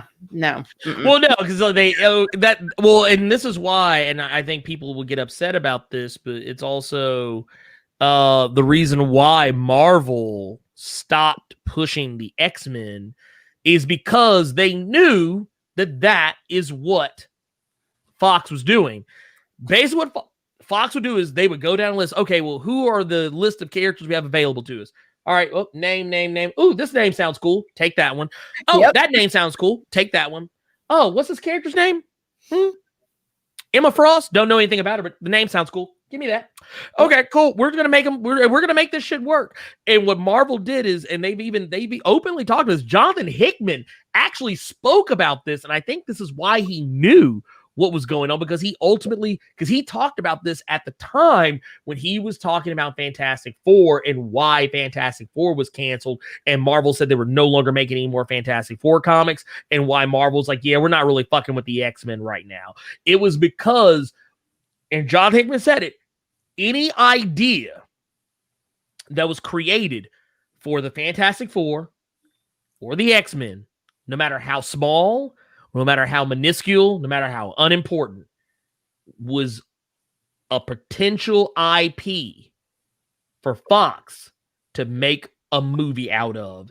And what Fox was doing, and Fox was even open about this, they literally were fast-tracking X-Men and any other property they had the rights to. They were fast-tracking all these movies because they knew if they didn't get a movie out, they would lose the rights. Same thing happened with Daredevil. Fox had the rights to Daredevil, and they even openly admitted that they tried to push a movie through into production, even though the movie was not ready to start production. They tried to do it because they knew they would lose the rights, and they wound up fucking up, and they realized they couldn't do it, even no matter how hard they tried to push it. And ultimately, they missed the date. Rights went back to Marvel. Now we have a Netflix series. Yep. Daredevil was what taught them they had to keep pumping out movies. And what ultimately came from that was, it's like, okay, well, imagine this. Imagine that imagine Marvel put the type of heat, put the type of focus on the X-Men that they have right now in the comics. Do you know what Fox would have done with that had that Disney Fox deal not happened? Ugh. Oh, you already would have had Krakoa in the movies, but it would not be the shit you want it to be. Nope. You'd have already had, like, Charles would have already been wearing the new Cerebro helmet. You'd have saw James McAvoy come out in the next movie. Motherfucker would have had the big ass helmet on. He'd been walking around looking all lithe and skinny and shit. And you'd have seen them living in trees and plants and shit. You'd have seen all that stuff, but it would not be the way you wanted it. Yep. It would have been the way that Fox has always been doing it. This is why, even though I know it hurt a lot of y'all's feelings that y'all couldn't get your Fantastic Four comics, you weren't getting very particularly good X-Men comics. I know it hurt your feelings. The X-Men weren't being put in anything, but guess what? It was all for the greater good in the end. Because instead of crying and begging for the X-Men, the X-Men we have now to be in the MCU, you know what you would have been doing? You'd have been crying and begging for Fox to stop making them motherfuckers. Stop hiring Bryan Singer. Y'all would have been like, man, can y'all please stop making these damn X-Men movies? Y'all are killing my childhood. That's what you'd have been doing. You traded one thing for another. And honestly, I think that we got the better end of the stick on this, because now we at least have a chance Yep. of getting a decent X-Men movie under Kevin Feige. We have a chance. We have at least. We have. Like it's like see that can you see that? This is the chance you had of that shit being good under Fox. That's true, because if Bryan Singer was doing it with Moira McTaggart, look, they would have made a whole. You know what they would have done? They'd have did a. You remember how they wanted Sony wanted to make the Aunt May movie? We would have gotten that, but it would have been Moira McTaggart. It would have been a romantic comedy about the many lives of Moira McTaggart, but none of the consequences. She'd be in a love triangle with Magneto and Xavier, and it would be, instead of WandaVision, it would be Moira-Vision. yeah, that's what it would be. Y'all think I'm bullshit. It'd be called Moira-Vision. I guarantee you. Yep. I guarantee and that's the thing. And I know a lot of people don't want to hear this shit, and it probably hurts people's feelings, but deep down, I'm right. I keep telling people this. Be glad we ain't got no goddamn X-Men movies right now. They would have been terrible. They would have been horrible. They would have put dupe in them for no reason. Like, I did not watch Age of Apocalypse because that was not Age of Apocalypse. There was no way. God, no. Because you know what happened? I'm going to tell you what happened. Bryan Singer got down that list of characters. He's like, who's Apocalypse? Oh, he's a random X-Men. He's one of their greatest enemies. Oh, haven't heard of him before. Here, take that name down. We'll put him in the next movie. Well, do you know what you're gonna do with him? No, not really. But I mean, the name sounds cool. It's got to work out, right? Well, what's Krakoa? Hey, what's that little boy over there doing? Krakoa's in Jamaica, right? Like, go home. Get the fuck out of here. Go home. Nope. I mean, what color is Apocalypse? He's blue. Interesting. Can we get some purple lights in here so we can make them a little more purple? Hey, hey, what's that kid doing over there? Oh, it would be even interesting. It would be more interesting because I mean, of course, he had first class characters in the same timeline as Jean or de-aged Jean and Cyclops and Jubilee, which makes no sense. He would do the Krakoa. He probably did the same damn thing, only it would be even more mixed up. He's like, what sagas we got? We got the Phalanx saga. Okay, we got Phalanx hitting the island. Oh, no. AIDS. No, that's fine. I got you. I got you. Here. This would have been if they would have been able to keep making movies after Dark Phoenix, it would have been called X-Men Phalanx. And what would have happened is it would have been a computer virus that was created by Arcade. It'd been a computer virus created by Arcade. That's right. I'm going there. And Arcade would not be some crazy murder hobo serial killer who just creates theme parks meant to kill superheroes. No, that's not what they would have done. They would have made him a computer hacker who they would have called Dioko. That's what they would have been. No. What they would have done. Here's how they'd done it. This is what they would have done. This is what they've done. So they would have made him. So remember how we had Fan Four Stick with Doctor Doom? Yeah. That would have been Arcade. And he also would have been an incel and maybe an alt-righter and or a Proud Boy or some bullshit. And then what they've done is he created this computer virus. It's like, no, these damn SJW mutants, they're just all over the place, and I just can't take it anymore. It just makes me sick to my stomach. I'm gonna make a virus that only kills muties. And then actually he would have put the virus out there, and the virus was just, but instead of it being the legacy virus would have actually been the Phalanx in disguise, and the Phalanx would just start appearing out of nowhere. And like what happened is the mutants would start getting twisted and turned in a weird Phalanx. No, I'm telling you, this is how Fox thinks. Y'all think I'm bullshitting, but I'm telling you the truth. Y'all know deep down. Fox credit. That is a Bryan Singer formula right there. Yeah. Actually, yeah. No, that's a Bryan Singer formula. Fox goes up to people and says, "What is this?" I'm like, "Let me tell you what it is." Because Fox doesn't know. They own the rights. They don't know who the hell they are. Well, here's the thing. Here's how this is how you know that it's mostly Bryan Singer, because Kevin Feige used to work as an assistant on those movies. Oh, well, he used to work as an assistant. Like, he used to be on the set of those movies. He knows what's going on. So that's why. Remember, he used to answer to Ike Perlmutter. That's right. He used to answer to Ike Perlmutter. He knows what time it is. That's why Kevin Feige knows what not to do with his shit, because he's been on them bad movie sets. Taking notes in his notebook. Oh, that hits fucking wrote them. I'm gonna do the opposite. Oh yeah, no, they'd have done that shit. They would have done that shit. They would have. I'm telling you, don't kid her. I know what time it is. I'm so sad though. I mean, I'm gonna tell you though, I've been enjoying the MCU. I really have. I mean, I'm not the biggest Captain America MCU fan, which Ernie knows. I don't to correct. I don't care. I don't have a negative opinion of him in the comics. It's just the MCU. I don't like the MCU at all. I actually spend most of my time visualizing my foot up his ass. So, but outside of him, and then I'm not one of those people that's like, oh, I'm Tony. This isn't a Twilight thing with what is his name, Edward, and whatever the fuck the other guy's name was. No, I'm not doing this Tony versus Steve shit. See, that's our thing. Yeah, I just don't like Captain America. See, the way that Maria feels about Captain America is how I feel about Iron Man. And to be fair, once again, not a team Cap, not a team Tony thing. No, it's just that I just don't. We both have our reasons for why we think they're terribly written. He thinks that Tony Stark is written as an a-hole and blah blah blah, and I think that he's written as a Mary Sue. That's what I think. I honestly think if you go by definition of Mary Sue, the character who proved to be a Mary Sue was an Endgame, and his name was Steve. And I don't disagree. He haven't wanted. He's like, oh, I get to go back in time and marry my bitch. And what's really funny though, as somebody, me and Ernie are friends. So if Ernie came up to me and said some shit's going on in the Black community, and, we need to stick together and blah, blah, blah, blah. And, I'd be like, yeah, we do. Oh, but hold on, River. I didn't get to be with River. So even though I am okay with you and your cause, my bitch is in trouble. So if you ain't on board with me, then I'm going to kick your ass too. So I'm going to go over this way. So you follow me on the River train. So just substitute my spouse for Bucky. Just go with me in the River train because everything now is about River. Oh, and me and Ernie have been friends for years.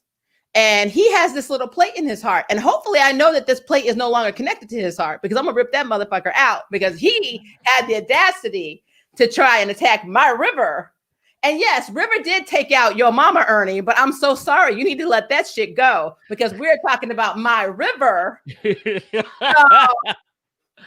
be fair, I probably would have just been like, oh, okay, well. The thing is, it's a communication thing, though, because at no point did anyone actually have the actual honest conversation that, well, he was like mind controlled, right? Well, I do get that, but let me break this down further. So me and you are friends, and I realized that River killed your mama. I'm gonna tell your ass. Hey, guess what I just learned? It's a very difficult thing. I think it would be a tremendously difficult thing to tell somebody, especially someone like Tony. Tony's emotional. So you prefer Tony is an emotional child. No, you prefer to shoot a video on YouTube of River killing your mama, and then not beat your ass over it. That seems a lot less difficult. I mean, Mary fucking Sue. He's a Mary Sue. When you think about it, though, it's like we all know that Tony has the mental and emotional capacity of like a 5-year-old. Like he's petty. And he doesn't handle things well. Like I would not handle my parents being killed by somebody well either. But that's what I'm saying though. That's what I'm saying though. So imagine someone like Tony telling someone like I wouldn't take it well. But imagine telling someone like fucking Tony Stark, who literally has the temperament of a 5-year-old. Like when it comes to dealing with like emotional issues. So yeah, I wouldn't be too quick to tell that motherfucker either. Shit, I'd have been but then you can't carry on. You can't go and tell people this is Steve's other thing. I don't lie. Well, no, I don't lie. I just don't tell you everything. I don't remember him ever having the whole thing about lying. I just think that he just was a line in the movie. He said he does not lie. He said, I don't lie. He literally came. I will find it. It is a quote. I don't remember that part, but but whatever it is, I mean, we can still go back and forth about this all day. But it's just one of those things. Back to Mary Sue land because I'm not done.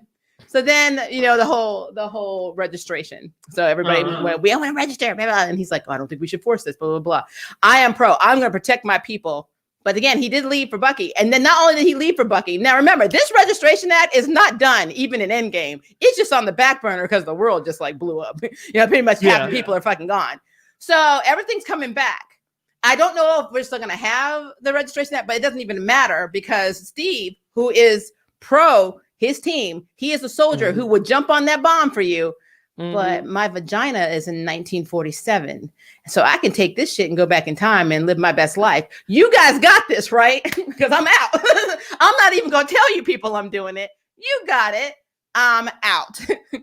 So now, and Tony, the asshole, Tony literally flipped on a dime on his stance on being a superhero, all because some random ass woman showed him a random YouTube video.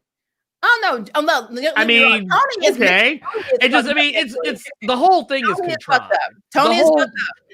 The whole thing, honestly, is incredibly contrived. And at the end of it all, I mean, hell, if Tony got to have everything he wanted, despite the fact that everybody else got their shit taken away from him, that's very Mary Sue of him.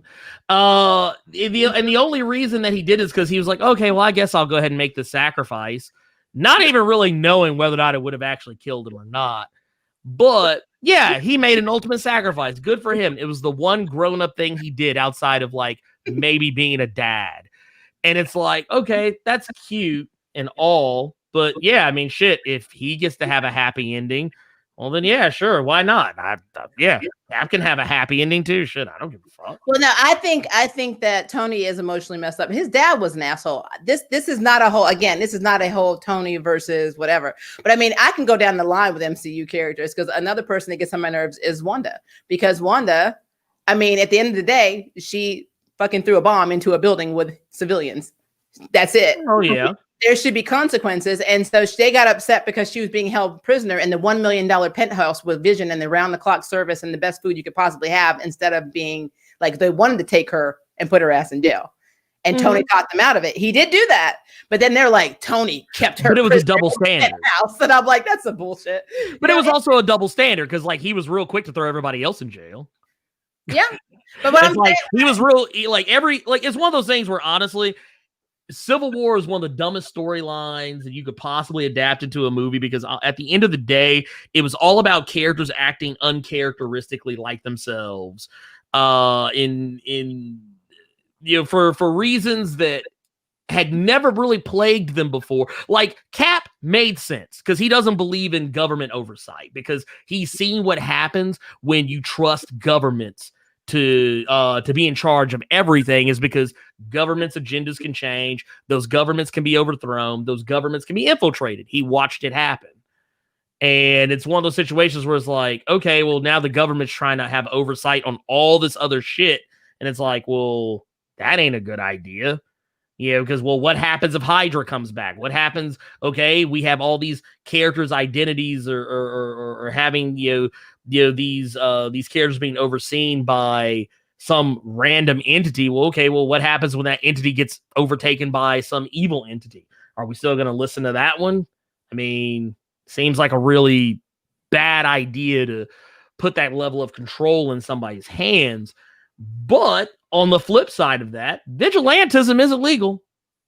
And every last one of them are vigilantes. Yeah, every last single one of them are. I mean, it doesn't matter if you put your name out on Front Street. That part doesn't matter to me. Honestly, at the end of it all, a Mary Sue is honestly the very definition of being a superhero. You're a person who's automatically good at the one or two things that you do that you're supposed to make you so good and so great. Mary Sue definitely is, you are the character that ends up with the happy ending. You are the character that doesn't lose the most. Well, you're also the avatar of you're also the avatar of the author. You're also you're also instantaneously you're just good. Like that Twilight You're girl. just great. You're Bella. just I don't even think Bella's a Mary Sue. I think she's just a boring girl. Well, she's boring, but basically she got to be a vampire. She got to be rich. She got the vampire dude. She's a vampire who got to have a kid before she. I mean, even Mary Sue. Even out of that though, it's like, I mean, most superheroes usually get what they want. Yeah, most of the time, more often than not. Karen Beecher didn't get what she wanted. I'm very upset about that because Karen Beecher never got all. She didn't get all the stuff that she wanted. Characters like that, I think, deserve it. And so, yeah, I mean, some do, some don't. I mean, but it's one of those situations that it's just like, well, it's like that doesn't affect me. I mean, I'm not gonna lose any sleep over Captain America getting to clap Peggy Carter's cheeks. It's a lot more interesting than him clapping her niece's cheeks. don't get me started. Which makes it which would be creepy in and of itself. Yeah, But on his way to do that too. Hey, not saying he wasn't, but I'm just saying. Yeah, but if we get it's one of those things I'm not going to lose sleep over. And we talk about Iron Man as a whole in the MCU, they are both fucked up characters. They're both, yeah. I mean, yeah. I'm sorry. Reasons. There's like the split fandom. I say Tony Stark and Steve Rogers, they're both fucked up characters. But when you say Steve Rogers is fucked up, people want to come at you, and it's like, I'm sorry, you have to come at me. Then well, I mean, it's the same thing for Tony Stark. It's just it's the same for both of them. Asshole. I mean, he even calls himself. I mean, he even says he's trash in damn movies. I mean, he says he's not. But see, I mean, that doesn't change the fact that there's people who idolize him. Captain America, but I don't either. And so that is my thing. I am not going to. Well, no, you get that because you're a woman. You're a woman criticizing Captain America, so that's already 2 strikes against you. I know. Now in the terms of just because some people just can't take that shit, but in the terms of like Iron Man though, like I get plenty of flack for criticizing Iron Man. People are like, oh no, he's the hero. He's like look, Iron Man didn't get a personality until 2008. Let's not act like Iron Man was just this great character for the last 60 some odd years that he's been around. He didn't develop an actual personality until he got a movie in 2008. I'll fight a motherfucker on that shit. Yeah, in the comics, he was actually a bigger dick. But yeah, well, I mean, it wasn't even just that. He had no personality of his own. Yeah, he was a blank slate character who literally he just had nothing. And the only reason his comics were never like ultimately canceled is just because he was a favorite around the office. he was a D-list. I don't know about Lex Luthor though, because there are other characters in Marvel I actually compare to Lex Luthor a lot. Well, I mean, he was a D-list character. He wasn't even like an important, like honestly, Captain America had more name recognition than Iron Man did. Iron Man was basically Oliver Queen in the Arrowverse, because he's not even B, he's a damn C-lister. Justice League. So I get that, but yeah, it's just. It is what it is. I'm just saying, I think that Captain America is Mary Sue. That's my opinion. That's fair. What it is. I know that Tony is an asshole. I don't need to be told. I know. He's a Mary Sue. He is a Mary. But my whole thing is, it's not even just saying that, oh, well, not saying one is or isn't. My thing is, every superhero is a Mary Sue. All of them, every last single one of them, not just even superheroes. Your anime characters, your all your favorite anime characters, all your favorite superheroes, all your favorite TV show, whatever. All of them are married because that's just Moon is definitely what it is. But she actually transcends that. There's a whole other category for her because she brings people back from the damn dead. I don't know. She's something else. But but yeah, it's one of those things that honestly because it's all about wish fulfillment. Most of these characters are centered around wish fulfillment, and that's Mary Sue's or wish fulfillment personified into a character in and of itself. It's usually the author's desire for wish fulfillment, to have all the things that they don't actually have. That's why a lot of people complain about Mary Sue's being characters who are automatically good at everything they do, because that's what the author wants. They want that character to be. It's kind of like how if you watch Naruto, Naruto's a Mary Sue. He's automatically good at just about almost everything he tries his hand at. It would save maybe a couple of things, and he ultimately gets all of his wishes fulfilled for the most part by the time you get to the end of the series. God help you if you sat through Naruto and Shippuden in one sitting. Bless you if you did. Deku of My Hero Academia, he's a Mary Sue. He's not supposed to have superpowers. Hold up. Here he is. He has them. Hold up. Just freeze for 1 second. Nicholas Kelly at 05:39 p.m. Did you just put in here Legend of Korra? Don't you make me go, I will come for you. I will come for you. I don't agree with that one, but I think Aang is a Mary Sue.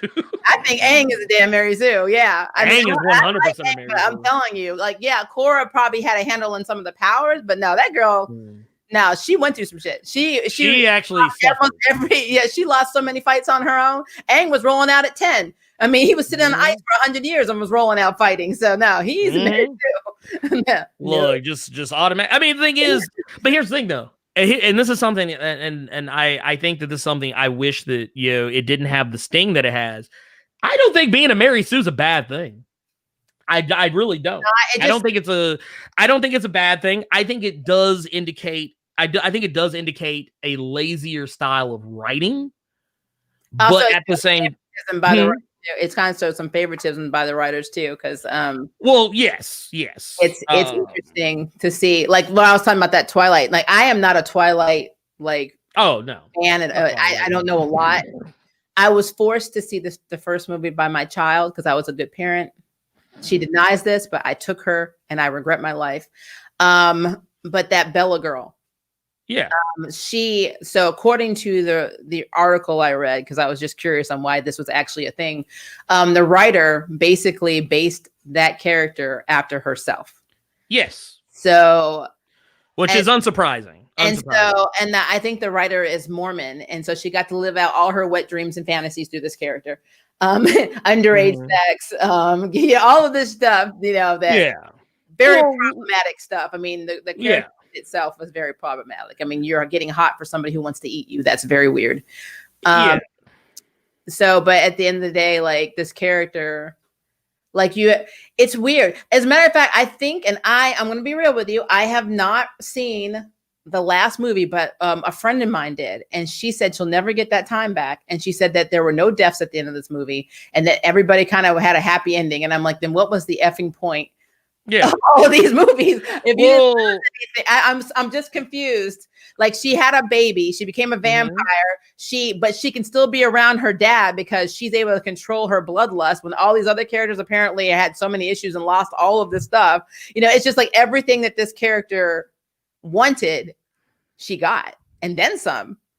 And I just think that is what I call shitty Mary Sue writing.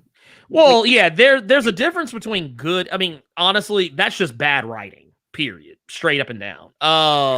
There's no excuse for that. But what I always tell people is that we are so accustomed, whether we realize it or not, to reading, watching, experiencing, however, Mary Sue style characters. We're so accustomed to it that when we see one that isn't exactly like your prototypical Mary Sue, we tend to criticize it more harshly. Like case in point, The Mandalorian. I remember when The Mandalorian first came out, I mean, there were lots of people who loved the character. I love the character. I think that the character is a great character. But a lot of people criticize him because they're like, oh, he always gets his ass kicked. And it's like, but here's the thing, though. We're so accustomed to Mary Sue's, we don't even recognize when we don't see one. This is true. Because that's the thing. It's called having a character flaw.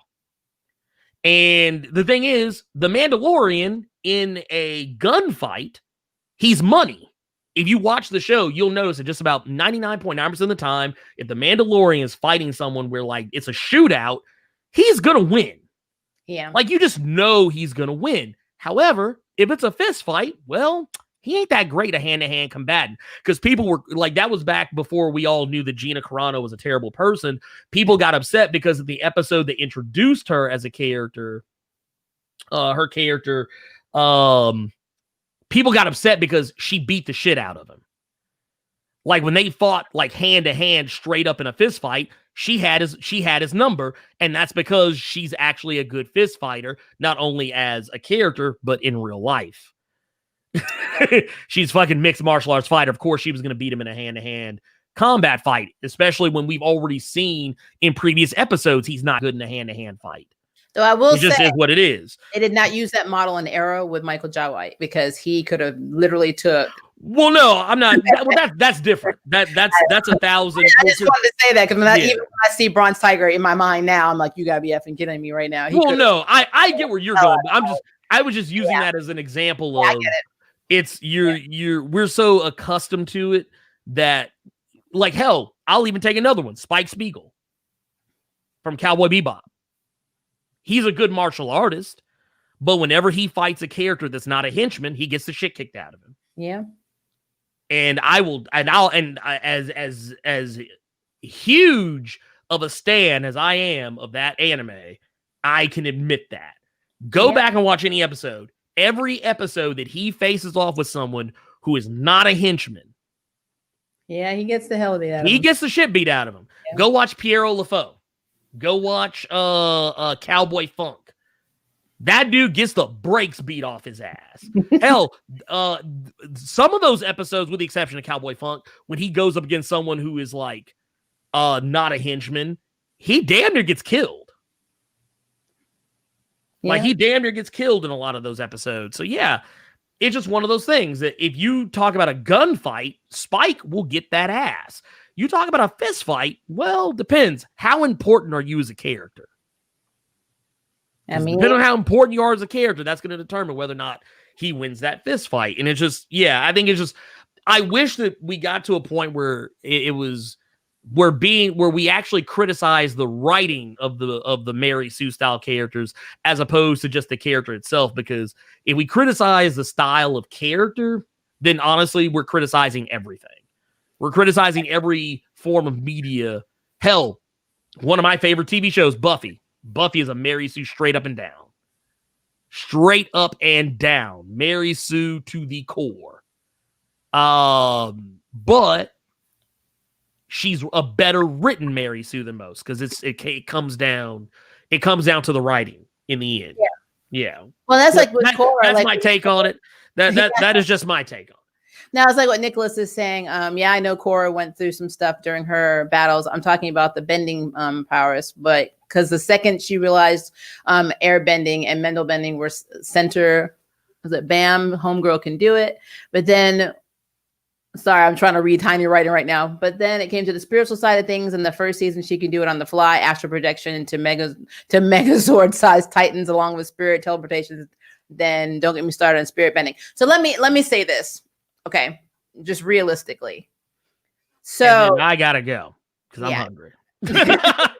Yeah, so Aang was trapped in ice for 100 years and came out 10 years old and literally was figuring shit out and was winning battles left and right, like at 10. Korra, even with all of these bending prowesses that she had, was still getting her ass kicked. She needed her team avatar in every fight that she had. So, yes, maybe it's like that kid in school. You had to study your ass off to get that A. They barely cracked the book. Some people just naturally take the things. And that is actually a thing. It's like the difference between me and you, Nicholas. You can remember things from 10 years ago, like you're sitting there. I can't remember what I just said 5 minutes ago. I mean, everybody has their thing. Mm-hmm. So I guess my thing with that is it's not fair for Korra because you only have Aang and Korra. We're not looking at Kyoshi or any of these other avatars. We aren't getting all of their stories. We're getting the little books that we're reading that are being released by Dark Horse and other NCs. We're seeing those. But I mean, if they did these stories, I would love to see how these avatars were getting their abilities. I don't know. I just think it's not a fair comparison. It's just not. Yeah, well, I mean, think of it this way. Like, people go to school, for years to learn how to do graphic design and video editing and be really good at it. Yep. You know what I did? I watched a couple of YouTube videos over the course of a weekend, and I'm a fairly good video editor. Like, I took to it very easily. Like, it was almost, it became effortless. Yep. For me in a lot of, like, I won't say effortless, but like I know people who went to school for it, and I'm better than them. Yep. I went to film school, but we didn't actually take digital editing. I had to teach myself everything. And I basically taught myself 7 video editing programs on my own because I didn't get to take them in film school. So that is something that is I love that example because and there is that have gone to school and still are not as far as far in that. So natural talent is a thing. Yep.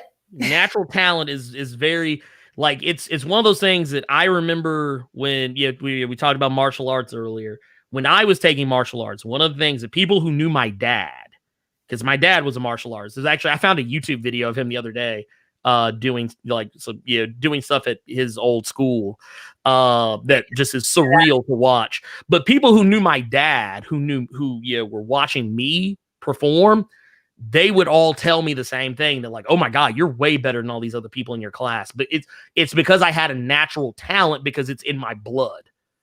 So sometimes you just,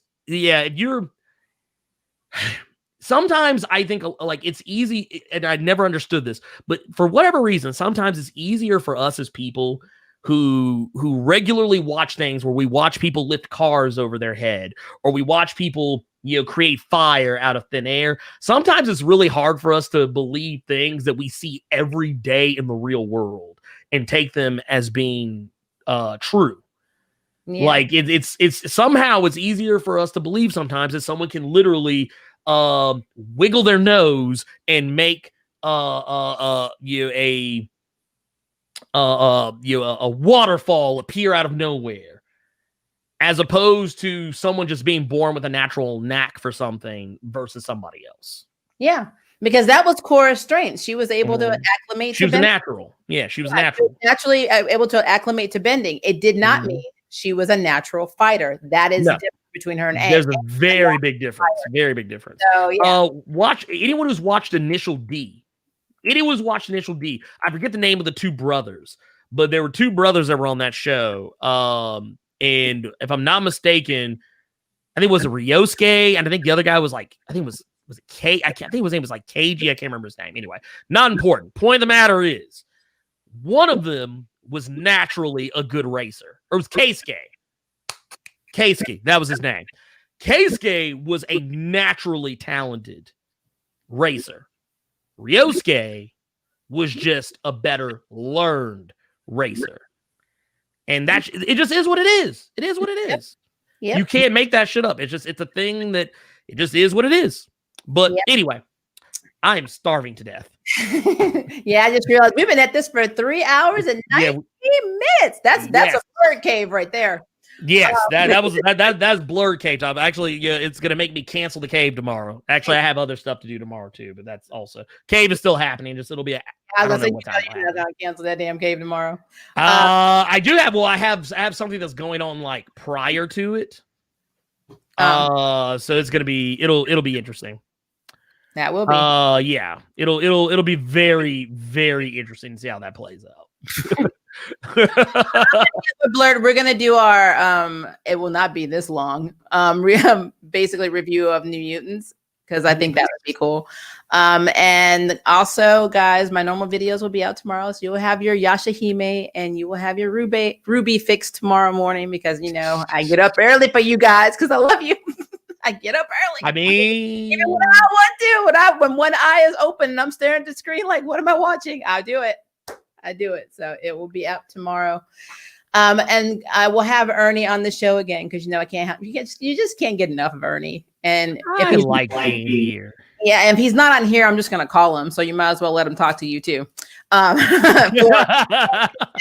just so you have an insight to our world, this time, like how it's almost 3 hours and 30 minutes. This is what we are on the phone. We don't even realize we're on the phone this long.